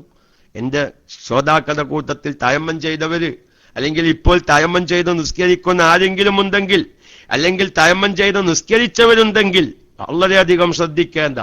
അല്ലെങ്കിൽ നമ്മൾ ഒരാൾക്കൊരു തയമ്മുമിന്റെ മസ്അല പറഞ്ഞു കൊടുക്കുമ്പോ ശ്രദ്ധിക്കേണ്ട ഒരു കാര്യമാണത്. 3 സമയം. ഒന്ന് മണ്ണ് അടിച്ചെടുക്കുമ്പോ, പിന്നെ അങ്ങനെ അടിച്ചെടുത്തതിന്റെ ഇടയിൽ ഒരു സമയമുണ്ട്. അടിച്ചെടുക്കുന്ന സമയം, മുഖം തടയുന്ന സമയം, അതിന്റെ ഇടയിലൊരു സമയം ഉണ്ടല്ലോ. അടിച്ചെടുക്കുന്നതിന്റെയും മുഖം തടയുന്നതിന്റെയും ഇടയിൽ ഈ 3 സമയത്തും കൽബിൽ നിയ്യത്ത് പോവാൻ പാടില്ല. പിന്നെ ഖിലാഫുകളുണ്ട്. ഏത് മസ്അലക്കും അഭിപ്രായ വ്യത്യാസം ഉണ്ടാവും. ഷാഫി മദ്ഹബിൽ അഭിപ്രായ വ്യത്യാസമില്ലാത്ത മസ്അലകൾ ചുരുക്ക, ചില്ലറ മസ്അലകളുള്ളൂ. ചില്ലറ മസ്അലകൾ. അതിൽ പത്രമാണ് ഒന്ന് ഖുനൂത്ത്. സുബഹിന്റെ 2ാമത്തെ റക്അത്തിൽ ഖുനൂത്ത് ഓതണം എന്നതിൽ ഒരഭിപ്രായ വ്യത്യാസം ഷാഫി മദ്ഹബിലില്ല. ഒരാളും ഖുനൂത്ത് ഓതൽ സുന്നത്തില്ല എന്ന് ഷാഫി മദ്ഹബിൽ പറഞ്ഞിട്ടില്ല. അതുപോലെ തന്നെ മരിച്ച മയ്യത്തിന് തെൽക്കീൻ ചൊല്ലിക്കൊടുക്കുക. മയ്യത്ത് കബറടക്കിയതിന് ശേഷം തെൽക്കീൻ ചൊല്ലിക്കൊടുക്കാൻ ഒരു പരിപാടി ഉണ്ടല്ലോ, അത് സുന്നത്തില്ലാന്ന് ഷാഫി മദ്ഹബിൽ അഭിപ്രായമല്ല, ഒരു ഇമാമുല്ല. നോക്കിങ്ങളെ. അപ്പോ ബാക്കി ഏത് കുറേ മസ്അലകൾ, മിക്ക 99% മസ്അലകളിലും നോക്കിയാൽ ഖിലാഫുകൾ കാണാം. അപ്പൊ നിയ്യത്ത് എങ്ങനെ ചെയ്യണം, നിയ്യത്ത് എപ്പോഴെല്ലാം വെക്കണം, അത് തയമ്മുമിൽ ശ്രദ്ധിക്കേണ്ട പ്രധാനപ്പെട്ട ഒരു ഭാഗമാണ്. ഒന്നുകൂടി ഞാൻ പറയുന്നു, ഇന്നത്തെ വിഷയം അത്രേ ഞാൻ പറയുന്നുള്ളൂ. അത് എല്ലാ സാധാരണക്കാരും തയമ്മുമിന്റെ മസ്അല ആവശ്യമുള്ളവരും തയമ്മുമിന്റെ മസ്അല ഇനിയൊരു കാലഘട്ടത്തിൽ ആവശ്യമായി വരുന്നവരും ആവശ്യമുള്ളവർക്ക് പറഞ്ഞു കൊടുക്കുന്നവരും ശ്രദ്ധിക്കണം. ഒന്ന് തയമ്മും എന്ന ഫാളിനെ ഞാൻ വീഴ്ത്തുന്നു, അല്ലെങ്കിൽ അശുദ്ധിയെ ഞാൻ ഉയർത്തുന്നു എന്ന് നിയ്യത്ത് വെക്കാൻ പാടില്ല. നിസ്കാരത്തെ ഹലാലാക്കലിനെ ഞാൻ കരുതി എന്നാണ് നിയ്യത്ത് വെക്കേണ്ടത്. പിന്നെ അവിടെ വേറെ കുറെ വിശദീകരണങ്ങൾ, പിന്നെ അതുകൊണ്ട് സുന്നത്ത് വെച്ചോ, പിന്നെ അത് ളുഹ്റിന് ഫർള് നിസ്കാരം എന്ന് കരുതിയാ പിന്നെ നേർച്ചയായ നിസ്കാരം വെച്ചോ പോലത്തെ അതിനോട് ഉപശാഖകളായി വരുന്ന വേറെ കുറെ മസാലകളുണ്ട്. അത് നമുക്ക് പിന്നീട് ചർച്ച ചെയ്യാം. ഞാൻ നിർബന്ധമായ ഭാഗങ്ങളിലേക്ക് മാത്രം ഒന്ന് സൂചിപ്പിക്കുകയാണ്. അതുകൊണ്ട് മണ്ണ് അടിച്ചെടുക്കുമ്പോഴും അതുപോലെ തന്നെ ആ അടിച്ചെടുക്കുന്നതിന്റെയും മുഖം തടയുന്നതിന്റെയും ഇടയിലുള്ള ആ സമയം, അതേമാതിരി തന്നെ മുഖം തടയുന്ന ആദ്യ ഭാഗം പോലോത്ത ഈ സന്ദർഭങ്ങളിലൊക്കെയും തയമ്മുമിന്റെ അവിടെ നിയ്യത്ത് വേണം. എന്നുവെച്ചാൽ ഒളൂഇന്റെ അവിടെ വിഷയമല്ല. ഒളൂയിൽ ഇപ്പൊ നമ്മൾ ഹൗലിൽ നിന്ന് വെള്ളം കണ്ട് മുക്കിയെടുക്കുമ്പോ നിയ്യത്ത് വേണ്ട, മുക്കിയെടുത്ത് മുഖത്തിലേക്ക് കൊണ്ടുവരുമ്പോ നിയ്യത്ത് വേണ്ട. പിന്നെന്തു മാത്രം മതി, ആ വെള്ളം മുഖം കഴുകുന്ന ആദ്യ ഭാഗത്തോട് നിയ്യത്ത് അന്വയിപ്പിച്ചാൽ മതി. അവിടെ ഒന്ന് ഞാൻ പറയാം, ഇപ്പൊ നമ്മള് തയമ്മുമായി ബന്ധപ്പെട്ട മസ്അല അല്ലെങ്കിലും സാധാരണക്കാർ ശ്രദ്ധിക്കാൻ വേണ്ടി ഇപ്പൊ നമ്മളെന്ത് ചെയ്തു, മുഖം കഴുകി, മുഖത്തിന്റെ മുകൾ ഭാഗം കഴുകിച്ച് ഏകദേശം ഒരു താഴ്ഭാഗം കഴുകുമ്പോഴാണ് നിയ്യത്ത് അന്വയിപ്പിച്ചത്. അപ്പൊ പിന്നെ മുഖത്തിന്റെ ആദ്യ ഭാഗം ഏതായിട്ടാ കൂട്ടുക, മുഖത്തിന്റെ ആദ്യ ഭാഗം ഏതായിട്ടാ കൂട്ടുക, ഈ നിയ്യത്ത് അന്വയിപ്പിച്ച സ്ഥലം ഏതാണോ അതാണ് മുഖത്തിന്റെ കഴുകിയ ആദ്യ ഭാഗം. അപ്പൊ അതിന്റെ മുമ്പ് കഴുകിയ ഭാഗം വീണ്ടും മടക്കി കഴുകേണ്ടി വരും. അത് ചിലപ്പം പല സാധാരണക്കാരും ശ്രദ്ധിക്കാതെ പോകുന്ന ഒരു ഭാഗം. ചിലപ്പോ നമ്മളിങ്ങനെ മുഖം കഴുകിയിട്ട് മുഖം ഇങ്ങനെ നെറ്റിത്തതൊക്കെ കഴുകുമ്പോ ചിലപ്പോ നെയ്യത്ത് മറന്നിട്ടുണ്ടാവും. പിന്നെ അങ്ങനെ കഴുകി കീപ്പത്ത് കഴുകി വരുമ്പോൾ ആ നെയ്യത്ത് വെച്ചിട്ടില്ല എന്ന് ഓർമ്മ. അപ്പോഴാണ് അപ്പൊ മുഖം കഴുകി പകുതി ആയിട്ടാണ് നെയ്യത്ത് വെക്കാൻ തുടങ്ങിയത്, അല്ലെങ്കിൽ നെയ്യത്ത് വെച്ചിട്ടില്ല എന്ന് ഓർമ്മ വന്നാൽ അവിടെ ഈ നെയ്യത്ത് വെക്കുന്നതിന്റെ മുമ്പ് കഴുകിയ ഭാഗം വീണ്ടും മടക്കി കഴുകൽ നിർബന്ധമാണ് എന്ന് ഞാൻ സാന്ദർഭികമായി ഉണർത്തുകയാണ്. അപ്പൊ അതുകൊണ്ട് നമ്മൾ ഒളുണ്ടാക്കുന്ന സമയത്തിൽ മുഖം കഴുകുന്ന ആദ്യ ഭാഗത്തോട് മാത്രം നിയ്യത്ത് അന്വയിപ്പിച്ചാൽ മതി. നേരെ മറിച്ച് തയമ്മുമിന്റെ അവിടെ നിയ്യത്ത് അന്വയിപ്പിക്കേണ്ട സ്ഥലങ്ങൾ 3 ഉണ്ട്. ഒന്ന് മണ്ണ് അടിച്ചെടുക്കുമ്പോൾ ഖൽബിൽ നിയ്യത്ത് വേണം, ആ മണ്ണ് അടിച്ച് മുഖത്തിലേക്ക് കൊണ്ടുവരുന്ന നേരത്തെ ഖൽബിൽ നിയ്യത്ത് വേണം. അതുപോലെ തന്നെ മുഖം തടയുന്ന മണ്ണ് കൊണ്ട് മുഖം തടയുന്ന ആദ്യ ഭാഗത്തോട് നിയ്യത്ത് വേണം. ഈ 3 സന്ദർഭങ്ങളും പോവാതെ സൂക്ഷിക്കണമെന്ന്, നിയ്യത്തിനെ തൊട്ട് ഖൽബ് അശ്രദ്ധമാവാതിരിക്കണമെന്ന് തൊയ്ഫ പോലത്തെ ഫിഖിന്റെ ഗ്രന്ഥങ്ങൾ നോക്കിയാൽ വ്യക്തമായി കാണാം. തയമ്മുമിന്റെ ബാബിൽ നിയ്യത്ത് പറഞ്ഞിടത്ത് എന്ന് സാധാരണക്കാരെ ഞാൻ ബോധ്യപ്പെടുത്തുന്നു. പിന്നെ രണ്ടാമത് ശ്രദ്ധിക്കേണ്ട ഒരു കാര്യം, നമ്മുടെ ശരീരത്തിൽ നജസ് ഉണ്ടെന്ന് വെക്കുക, പ്രത്യേകിച്ച് അത് ശ്രദ്ധിക്കണം എല്ലാവരും. ഇന്ന് ആ ഒരു ആക്സിഡന്റ് പറ്റിയാൽ ചിലപ്പം രക്തം കണ്ടമാനം വന്നിട്ടുണ്ടാവും. ഈ രക്തം ഒന്നായിട്ട് കട്ട പൊരിച്ച് നിൽക്കുന്നുണ്ടാവും. അത് ഈ രക്തം നജസിൽ കഴുകി വൃത്തിയാക്കണമെങ്കിൽ എന്ത് വേണം, അത് കഴുകിക്കളയണല്ലോ, അപ്പോഴല്ലേ നജസ് ശുദ്ധിയാവുള്ളൂ. നേരെ മറിച്ച് ഹോസ്പിറ്റലിൽ ചെന്ന് കഴിഞ്ഞാൽ ഒരിക്കലും ഈ രക്തം എന്താവൂല, ഒരു കഴുകിക്കളിയില്ല. പിന്നെന്താ ചെയ്യുക, അവര് ഹോസ്പിറ്റലിൽ പ്രത്യേകമായ ഒരു വെള്ളം ഉണ്ടാവും, ആ വെള്ളം പഞ്ഞിയിൽ മുക്കിച്ചുണ്ടാക്കും. അതുകൊണ്ടൊക്കെ ഒന്ന് തുടച്ച് ആ രക്തത്തിന്റെ നിറങ്ങളൊക്കെ അവരങ്ങട്ട് കളയാ ചെയ്യുക. അല്ലാതെ ഒരു നജസ് കഴുകി വൃത്തിയാക്കേണ്ട രൂപത്തിൽ ആക്സിഡന്റിൽ പെട്ട മുറികളെ ഹോസ്പിറ്റലിൽ കഴുകി വൃത്തിയാക്കൂല. ഒന്നിരിക്കൽ കഴുകി വൃത്തിയായാൽ മുറിക്ക് ചിലപ്പം അത് എന്തെങ്കിലും കേട് കാരണം. എങ്ങനെയായാലും ശരീരത്തിൽ നജസ് ഉള്ളതോട് കൂടെയാണ് ഒരാൾ തയമ്മം ചെയ്യേണ്ടി വന്നാൽ അവിടെ ആ തയമ്മം സഹീഹല്ല. പക്ഷെ അത് കഴുകി വൃത്തിയാക്കാൻ മാർഗമില്ലെങ്കിൽ പിന്നെന്ത് ചെയ്യും? ശരീരത്തിലൊരു മുറി വന്നു, രക്തം ഒന്നായിട്ട് ഒഴുകി, അത് കഴുകി വൃത്തിയാക്കാൻ മാർഗമില്ലാത്ത രൂപത്തിൽ പ്ലാസ്റ്റർ ഇട്ടു. അങ്ങനെ നജസുമായി ബന്ധപ്പെട്ടും കൊണ്ടാണ് അവിടെ എന്തു വേണം? സമയമാകുമ്പോൾ നിസ്കരിക്കണം. അല്ലെങ്കിൽ അവന്റെ ശരീരത്തിൽ നജസുണ്ട്, ആ ശരീരത്തിലുള്ള നജസ് കഴുകി വൃത്തിയാക്കാൻ പറ്റാത്തൊരവസ്ഥ വന്നു എങ്കിൽ തയമ്മം ചെയ്യേണ്ട അവസ്ഥയും വന്നാൽ നജസ് ശരീരത്തിൽ നജസുണ്ടായിരിക്കലോടുകൂടെ തയമ്മം ചെയ്ത് നിസ്കരിച്ചാൽ നിസ്കാരം സഹിയാവൂല. കാരണം നിസ്കാരത്തിന്റെ നിബന്ധനയാണ് നജസിൽ നിന്ന് ശുദ്ധിയാവുക എന്നുള്ളത്. അപ്പൊ അങ്ങനെ ഒരു അവസ്ഥ വന്നാൽ അവിടെ ഇബ്നു ഹജറുൽ ഹൈതമി റളിയല്ലാഹു തആല അൻഹു പറയുന്നത് സമയത്തെ മാനിച്ച് അവൻ തയമ്മം ചെയ്ത് അവൻ നിസ്കരിക്കണം.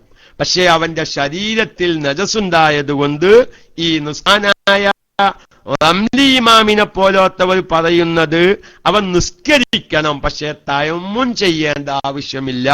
കാരണം നജസുണ്ടാകുമ്പോ തയമ്മും ചെയ്താൽ തയമ്മും സഹീഹല്ല. അതുകൊണ്ട് തയമ്മും ചെയ്യാതെ ഒളൂഉം ഒളൂ ചെയ്യാൻ അവനക്ക് വെള്ളം ഉപയോഗിക്കാൻ വയ്യ. അപ്പൊ ഒളൂഉം തയമ്മും ഇല്ലാതെ രണ്ട് ശുദ്ധിയും ഇല്ലാത്ത രൂപത്തിൽ ഫാഖിദു തഹൂറൈനി എന്നാ പറയാ. അതായത് രണ്ട് ശുദ്ധിക്കും സാധിക്കാത്തവൻ നിസ്കരിക്കുന്നത് പോലെ സമയത്തെ മാനിച്ച് അവൻ നിസ്കരിക്കണം. നോക്കൂ, എന്റെ സാധാരണക്കാര് വളരെയധികം ശ്രദ്ധിക്കേണ്ട ഒരു പോയിന്റ് എന്ന് പറയാം. അതെന്താ? നമ്മുടെ എത്രയോ സാധാരണക്കാര് ശരീരം ഒന്ന് വിയർത്ത കാരണം നിസ്കരിക്കാത്ത ആൾക്കാരുണ്ട്. ആ ഇപ്പൊ കുലിക്കാരെന്നൊക്കെ ഒന്ന് നിസ്കരിക്കാനാവൂല. നിങ്ങൾ നോക്കി, ഇവിടെ എല്ലാ ഇമാമീങ്ങളും ശരീരത്തില് കഴുകി വൃത്തിയാക്കാൻ പറ്റാത്ത രൂപത്തിലുള്ള നജസുണ്ടെങ്കിൽ നിസ്കരിക്കണം എന്ന വിഷയത്തിൽ ഒരാൾക്കും അഭിപ്രായ വ്യത്യാസമില്ല. എല്ലാ ഇമാമീങ്ങളും പറയുന്നത് നിസ്കരിക്കണമെന്ന. പക്ഷെ ആ നിസ്കാരത്തിന് വേണ്ടി തയമ്മം ചെയ്യണോ ചെയ്യണ്ടേ, അതിലാണ് അഭിപ്രായ വ്യത്യാസം. റംലി ഇമാമ് പറയുന്നു തയമ്മം ചെയ്യണ്ട, കാരണം നിസ്കരിക്കണം, അതൊന്നും ബന്ധം. പക്ഷെ അതിന് തയമ്മം ചെയ്യേണ്ട ആവശ്യമില്ല, കാരണം ശരീരത്തിൽ നജസുണ്ടല്ലോ. പിന്നെ പോൻ തയമ്മം ചെയ്തിട്ട് എന്താ കാര്യം? ഇത്രയേ ഉള്ളൂ. പക്ഷെ ഇമാം ഇബ്നു ഹജറുൽ ഹൈതമി റളിയല്ലാഹു അൻഹു പറയുന്നത് എന്താ? ഓൻ തയമ്മം ചെയ്യാൻ ഓനൊക്കെ എന്താവുമല്ലോ. സംഗതി ശരിയാണ്, നജസ് ഉണ്ടെങ്കിൽ തയമ്മം ചെയ്താൽ ശരിയാവില്ല. പക്ഷെ വെയ്ക്കണ പണി ഓൻ ചെയ്യുക, പിന്നെ ആ നിസ്കാരം മടക്കി നിസ്കരിക്കണം. അപ്പൊ നോക്കൂ നിങ്ങൾ, ഇങ്ങനത്തെ സന്ദർഭങ്ങളിൽ പോലും നിസ്കരിക്കണ്ടാൻ ഒരു ഇമാമിനും അഭിപ്രായമില്ല. നമ്മുടെ എത്രയോ സാധാരണക്കാര് ശരീരം ഒന്ന് വേർത്ത എങ്ങനെ ഇപ്പൊ ഈ വിയർപ്പോട് കൂടെ കുളിക്കുക? അതിന് കുളിച്ചിട്ടല്ലാതൊക്കെ നിസ്കരിക്കാൻ വയ്യ. പിന്നെ ചിലവരൊക്കെ നിസ്കരിക്കുന്ന സമയമായാൽ നിസ്കരിക്കാൻ മതില്ല ചില ആൾക്കാർ. തുണി എന്താണാവോ, തുണിപ്പോ എപ്പോ ഇട്ടതാ? തുണിപ്പോ രാവിലെ ഇപ്പൊ കക്കൂസ് പോകുമ്പോ ഇട്ട തുണിയാണോ തോന്നുന്നത്? ഇതൊന്നും ഇപ്പൊ എന്താണ്? ഈ നിസ്കരിക്കാതിരിക്കാതെ വജ്ജുണ്ടാക്കുകയാണ്. അപ്പൊ ഓനക്ക് തുണി അവളോ കുഫ് വെക്കണില്ല, ഓൻ തുണി അത് തിരുമ്പിയതാണോ എന്ന് എനിക്ക് സംശയം. ഇതിനൊന്നും ഒരു പ്രസക്തിയില്ല. ഏത് സന്നിധ്യ ഘട്ടത്തിലും സമയമായാൽ നിസ്കരിക്കണം. പിന്നെ ആ നിസ്കാരം മടക്കേണ്ടതും മടക്കൽ നിർബന്ധമില്ലാത്തതൊക്കെ ഉണ്ട്. അപ്പൊ അതുകൊണ്ട് എന്റെ പ്രിയപ്പെട്ട സാധാരണക്കാർ തയമ്മുമിന്റെ മസ്അലയിൽ നിന്ന് ശ്രദ്ധിക്കേണ്ട മറ്റൊരു മസ്അലയാണ് ശരീരത്തിൽ നജസുണ്ടെങ്കിൽ, പ്രത്യേകിച്ച് ആക്സിഡന്റുകളൊക്കെ സംഭവിക്കുമ്പോ കണ്ടമാനം രക്തം വരും. സ്വന്തം രക്തമാണ്, അത് കുറച്ചൊക്കെ ആണെങ്കിൽ അഫുവുണ്ട്, അധികരിച്ചാൽ അതുമില്ല. കണ്ടമാനം രക്തം വന്ന് ആകെ നജസുമായി ബന്ധപ്പെട്ട് കിടക്കുന്നു. അത് വൃത്തിയാക്കാത്ത രൂപത്തിലാണ് എന്താക്കിയത്? ബാൻഡേജ് ഇട്ടത് അല്ലെങ്കിൽ പ്ലാസ്റ്റർ ഇട്ടത്. ഇടുന്ന സമയത്ത് ഒളുണ്ടായിരുന്നു, ഓക്കെ. ആവശ്യമുള്ള സ്ഥലത്ത് മാത്രമേ ചിറ്റൽ വന്നിട്ടുള്ളൂ, അതൊക്കെയും ശരിയാണ്. പക്ഷേ എന്തെന്ത്? ശരീരത്തിൽ നജസുള്ള രൂപമാണെങ്കിൽ ആ നജസോട് കൂടെ തയമ്മം ചെയ്ത് നിസ്കരിച്ചാൽ ആ നിസ്കാരം മടക്കേണ്ടി വരും. അതുകൊണ്ട് 3 ഭാഗമാണെന്ന് പറഞ്ഞത്. ഒന്ന്, നജസുമായി ബന്ധപ്പെട്ട് ചിലപ്പം ശരീരത്തിൽ ബാൻഡേജ് പ്ലാസ്റ്ററൊക്കെ ഇടേണ്ടി വരുമ്പോൾ ആ തയമ്മത്തെക്കുറിച്ച് ചിന്തിക്കണം. തയമ്മുമിന്റെ നിയ്യത്ത് വെക്കേണ്ട സന്ദർഭങ്ങൾ പോലത്തതൊക്കെയും ശ്രദ്ധിക്കേണ്ടതാണ്. ഞാൻ എന്റെ വിശദീകരണം കൂടുന്നത് നിങ്ങൾക്ക് ബുദ്ധിമുട്ടാകുന്നുണ്ടോന്ന് അറിയില്ല. ഞാൻ എന്റെ സാധാരണക്കാര് വളരെ വ്യക്തമായി ശരീരത്തിൽ വെച്ച് കെട്ടുന്ന മരുന്നിൽ ഗോമൂത്രം പോലെ നജസ് ശരിയാവൂല. ഒരു സുഹൃത്ത് ചോദിക്കാന്, ശരീരത്തിൽ വെച്ച് കെട്ടുന്ന മരുന്നിൽ കോമൂത്രം, അതേപോലെ പശുവിൻ മൂത്രം പോലുള്ള ഒരു വസ്തു ഉപയോഗിച്ച മരുന്നാണ് വെച്ച് കെട്ടുന്നതെങ്കിൽ ആ നിസ്കാരം മടക്കേണ്ടി വരും. യാതൊരു സംശയം. മരുന്നിന് വേണ്ടി ഉപയോഗിക്കാം. ഇപ്പൊ ഒരു മരുന്ന്, ആ മരുന്നിൽ നജസുണ്ട് എന്ന് ഉറപ്പാ. നമ്മുടെ ശരീരത്തിൽ ഇതിന് വേണ്ടി തേച്ച അല്ലെങ്കിൽ മുറിവ് പറ്റി വെച്ചൊരു മരുന്ന് തേച്ചു, ആ മരുന്നിൽ ഒരു നജസുള്ള മരുന്നാണെന്ന് ഉറപ്പാണ്. ആ നിലക്കാണ് ആ ശരീരത്തിൽ ഉപയോഗിച്ച് അത് വെച്ച് കെട്ടിയിട്ടുള്ളതെങ്കിൽ വിയർപ്പ് നജസ് ആണ്. അല്ലല്ല, വിയർപ്പൊന്നൊരു നജസ്സും അല്ല. ശരീരാകെ വിയർത്തു വെച്ചിട്ട് അതിന്റെ പേരിൽ കുലുക്കൊന്നും വേണ്ട. അതൊക്കെ നമ്മൾ ശ്രദ്ധിക്കേണ്ടതാ. ഇത്രേ സാധാരണക്കാർ ശരീരം വിയർത്താൽ കുലിക്കാതെ നിസ്കരിക്കാൻ പാടില്ല എന്ന് വിശ്വസിക്കുന്നവരുണ്ട്. പാദത്ത് പണിയെടുക്കാന് കയ്യും കാലും തേച്ചേക്ക് നിസ്കരിക്കണമെന്ന് ഒരു കുഴപ്പമില്ലാന്ന്. അതൊക്കെ നമ്മൾ വെറുതെ കുറെ ആൾക്കാർക്ക് മസ്അല അറിയാത്തതിന്റെ പേരിൽ കുറെ ആളുകൾ നിസ്കരിക്കാൻ മതിയാവുമ്പോ എന്തെങ്കിലുമൊക്കെ ഒരു കാരണം പറയാന്ന് മാത്രം, അത്രേ ഉള്ളൂ. ഏതായാലും നജസ് വിയർപ്പല്ല. അപ്പൊ നമ്മൾ നജസായ മരുന്ന്, നജസായ വസ്തു ഉപയോഗിച്ച മരുന്ന് ഉപയോഗിച്ചിട്ടാണ് മുറി വെച്ച് കെട്ടിയിട്ടുള്ളതെങ്കിൽ സമയത്തെ പരിഗണിച്ചോ നിസ്കരിക്കണം. തയമ്മം വെള്ളം ചേരാൻ പറ്റാത്ത സ്ഥലമുണ്ടെങ്കിൽ അതിനു വേണ്ടി തയമ്മം ചെയ്ത് കഴുകാൻ പറ്റിയ ഭാഗങ്ങളൊക്കെ കഴുകിയോ നിസ്കരിക്കണം. ആ നിസ്കാരം പിന്നെ മടക്കി നിസ്കരിക്കേണ്ടി വരും. കാരണം നജസുമായി ബന്ധപ്പെട്ട് നിസ്കരിച്ചാൽ ആ നിസ്കാരം സഹീഹല്ല. അപ്പൊ നജസുള്ള മരുന്ന് ഉപയോഗിച്ച് മുറി വെച്ച് കെട്ടിയാലും ശരി, മുറിയിൽ ഉള്ള നജസ് കഴുകി വൃത്തിയാക്കാതെ മുറി വെച്ച് കെട്ടിയാലും ശരി, രണ്ടു കോലത്തിലും ശ്രദ്ധിക്കണം. നജസുള്ള മരുന്ന് ഉപയോഗിച്ചു മുറി വെച്ച് കെട്ടിയതാണ്. അതല്ലെങ്കിൽ എന്താണ്, ഈ നജസ് വൃത്തിയാക്കാതെ, ആ മുറിയിലുള്ള നജസ് വൃത്തിയാക്കാതെ മുറി വെച്ച് കെട്ടി. ഈ രണ്ടു കോലത്തിലും ആ നിസ്കാരം സമയായ നിസ്കരിക്കണം. എന്റെ ശരീരത്തിൽ നജസുണ്ട്, അതല്ലെങ്കിൽ എന്റെ മുറിയിൽ നജസുണ്ട്, അല്ലെങ്കിൽ ഉപയോഗിച്ച മരുന്നിൽ നജസുണ്ട് എന്ന് വെച്ച് നിസ്കരിക്കാതിരിക്കാൻ പറ്റൂല. ഒന്ന് നിസ്കരിക്കണം, തയമ്മം ചെയ്തോ നിസ്കരിക്കണം. ആ നിസ്കാരം പിന്നെ മടക്കേണ്ടി വരും.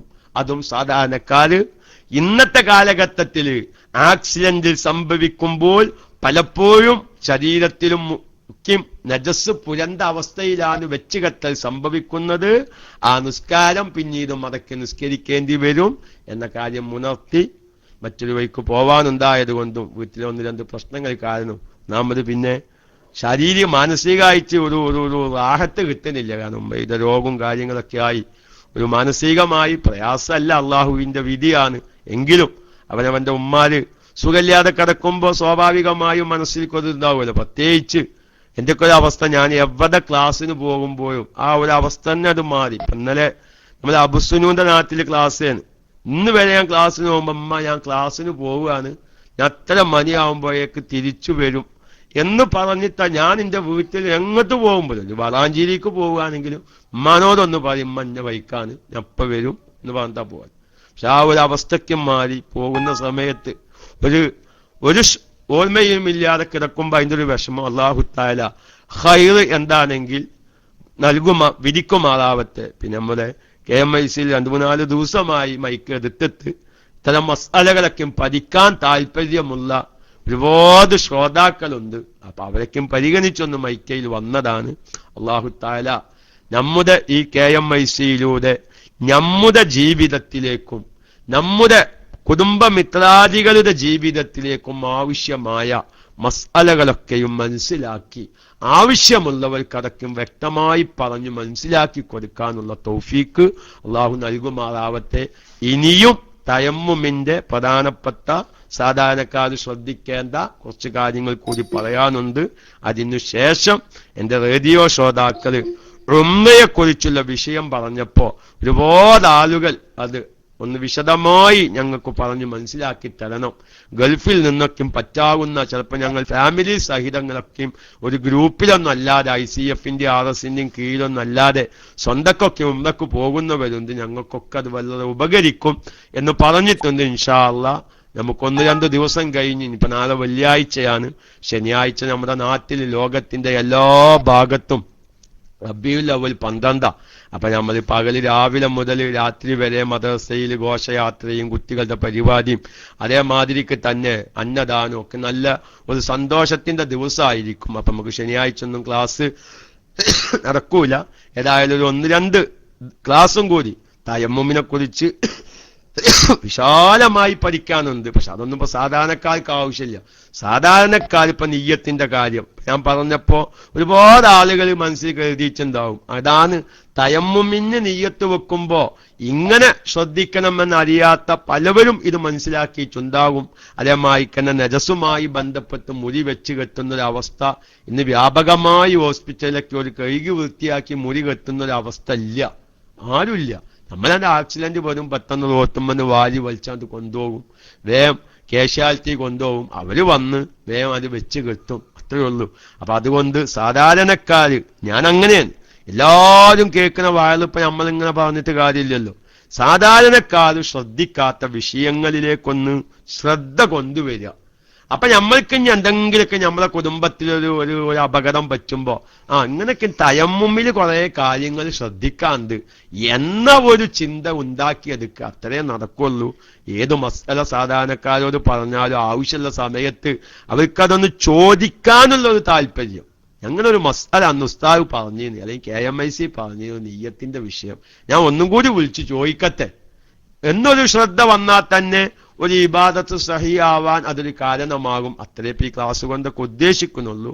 അല്ലാഹു തആല ബറക്കത്ത് ചെയ്യുമാറാവട്ടെ എന്ന് ദുആ ചെയ്ത് തൽക്കാലം ദുആ വസിയത്തോടെ പിന്നെ നമ്മുടെ സൈൻ തങ്ങളുടെ വല്യമ്മയുടെ പേരിൽ ഉള്ള ഖത്തമിന്റെ ദുആ ഇന്ന് രാത്രിയാണ്. രാത്രി നമ്മുടെ മൗലിദ് ക്യാമ്പയിന്റെ മീര് വെച്ച് കിട്ടുക. നമ്മൾ ഈ ഗോലോചനാദി ഉലികാന്തൊരു ഉലികണ്ട് അത് നജസാണ് എന്നാ പറഞ്ഞത്. കാരണം ഈ ഞാഞ്ഞൂല് പോലോത്തതിനെ അരച്ച് ചേർക്കുന്നുണ്ട് എന്നാണ്. പിന്നെ ഗോലോചനം എന്ന വസ്തുക്കയിൽ എന്തിനാണ് പറയുന്നത്? നജസ് ചേർത്ത കൊണ്ടാണ് ഈ ഗോലോചനാദി ഉലിക ഉണ്ടാക്കുന്നത്. നമ്മൾ വൈദ്യശാലയിൽ പോയിട്ട് ഒരു 5 ഗോലോചനാദി ഉലിക വാങ്ങി കീശയിലിട്ടെങ്ങാണ്ട് പല്ലിക്ക വന്ന അല്ലാഹു അക്ബർ പല്ലിക്ക വന്നിട്ട് നമ്മള് 10 മണിക്ക് അസറിന് ശേഷം കഥയെ പോയതാണ്.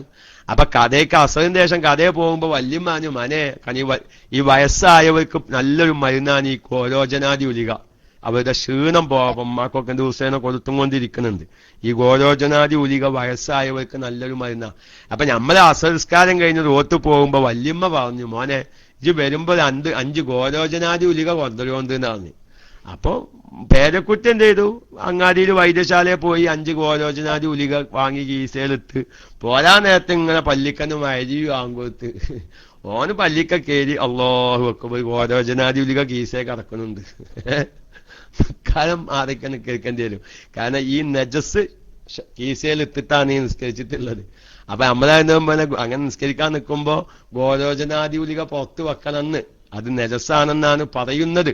അങ്ങനെ അതൊരു ഉദാഹരണം. നജസായ അങ്ങനെ ഏത് മരുന്ന്, ഇപ്പൊ ചില മരുന്നുകളൊക്കെ നജസ് ഉപയോഗിച്ച മരുന്നുകൾ ഉണ്ടാവുമല്ലോ, അത് പിന്നെ ഒരു മരുന്ന് എന്ന നിലക്ക് ഉപയോഗിക്കാം, അത് വേറെ കാര്യം. അതിലേക്കും വരൂട്ടോ. ഞാനൊരു മസല പറയാം. ഞാൻ ഇനി വേണമെങ്കിൽ വേറെ ഏതെങ്കിലും ഉസ്താദന്മാർ അങ്ങനൊന്നും ഇല്ലാന്ന് പറയാണെങ്കിൽ നിങ്ങൾ തിരുത്തിക്കാല്. ഇപ്പൊ നമ്മൾ ഈ അരീഷ്ടങ്ങളില്ലേ, അതായത് ദശമൂലാരീഷ്ടം, ബലാരീഷ്ടം, ഇങ്ങനെ പല അരീഷ്ടങ്ങളും, ഈ അരീഷ്ടങ്ങളിലൊക്കെ ആൽക്കഹോള് കള്ള് ചേർക്കുന്നുണ്ട് എന്നാണ് അല്ലേ. സവാമ ഡോക്ടർ സവാമയ്ക്കും ക്ലാസ് റൂമിലുണ്ട്, അതൊക്കെ ചേർക്കുന്നുണ്ട്. അപ്പൊ നമ്മൾ 2 ഔൺസ് ദശമൂലാരീഷ്ടം വാങ്ങി ഒരു ചെറിയ കുപ്പിയിലാക്കി മതിയിൽ വെച്ച് എന്നിട്ട് നമ്മൾ അത് ഉപയോഗിച്ച് നിസ്കരിക്കുക. ആൽക്കഹോൾ ഉള്ളതാണ്, നജസ് ചേർത്ത അരീഷ്ടാണെങ്കിൽ അത് നജസ്സാണ്, നിസ്കാരം ശരിയാവൂല. അപ്പൊ നമ്മൾ അഷ്റഫ് ബത്തേരി ഒരു ചോദ്യം വന്നപ്പോ പല സാധാരണക്കാരും ശ്രദ്ധിക്കാത്തൊരു ഭാഗ, നമ്മൾ പല മരുന്നും വാങ്ങിക്കൊണ്ടുവരുമ്പോ ഈ മരുന്നൊക്കെ നജസ് ഉപയോഗിച്ച മരുന്നാണെന്ന് ഉറപ്പുണ്ടെങ്കിൽ അത് കീശയിലെത്ത് നിസ്കരിക്കുമ്പോ അല്ലെങ്കിൽ നമ്മുടെ അരയിൽ തിരികെ വെച്ച് നിസ്കരിക്കുമ്പോ ശ്രദ്ധിക്കേണ്ട ഒരു മസലയാണ്. പ്രത്യേകം ശ്രദ്ധിക്കുക. അല്ലാഹു തആല നമ്മുടെ കഴിഞ്ഞുപോയ ഇബാദത്തുകളിലേക്കും വന്ന അപാകതകൾ വിട്ടുപൊറുത്ത് മാഫാക്കി ശിഷ്ടകാലം അല്ലാഹു തആല സഹീഹും മഖ്ബൂലുമായ നിലക്ക് അമലുകൾ ചെയ്യാൻ ഈ KMIC കാരണമാക്കി തീർക്കുമാറാവട്ടെ. ദുആ വസിയത്തോടെ ഞാൻ മൈക്കവുന്നു. അസ്സലാമു അലൈക്കും. അൽഹംദുലില്ലാഹ് ശുക്രൻ യാ ഉസ്താദ്, ജസാക്കല്ലാഹു ഖൈറൻ ജസാ യാ ഉസ്താദിന. ദേശം ഒരുപാട് നേരമായി ഉസ്താദ് നമുക്ക് വേണ്ടി നല്ല നിർബന്ധമായി നമ്മൾ അറിഞ്ഞിരിക്കേണ്ട മസലകൾ നമുക്ക് പറഞ്ഞു തന്നു. എല്ലാവരും ഇത് ജീവിതത്തിൽ പകർത്തിയതനുസരിച്ച് എല്ലാവരും നമ്മുടെ ജീവിതത്തിൽ കൊണ്ടുവരാൻ ശ്രമിക്കണം. റബ്ബ് സുബ്ഹാനഹു വ തആല ഉസ്താദിന് ആഫിയത്തിൽ ദീർഘായുസ്സ് നൽകുമാറാകട്ടെ. ഉസ്താദിൻ്റെ ജോലി ഇൽമി അള്ളാഹു ബർക്കത്ത് നൽകുമാറാകട്ടെ.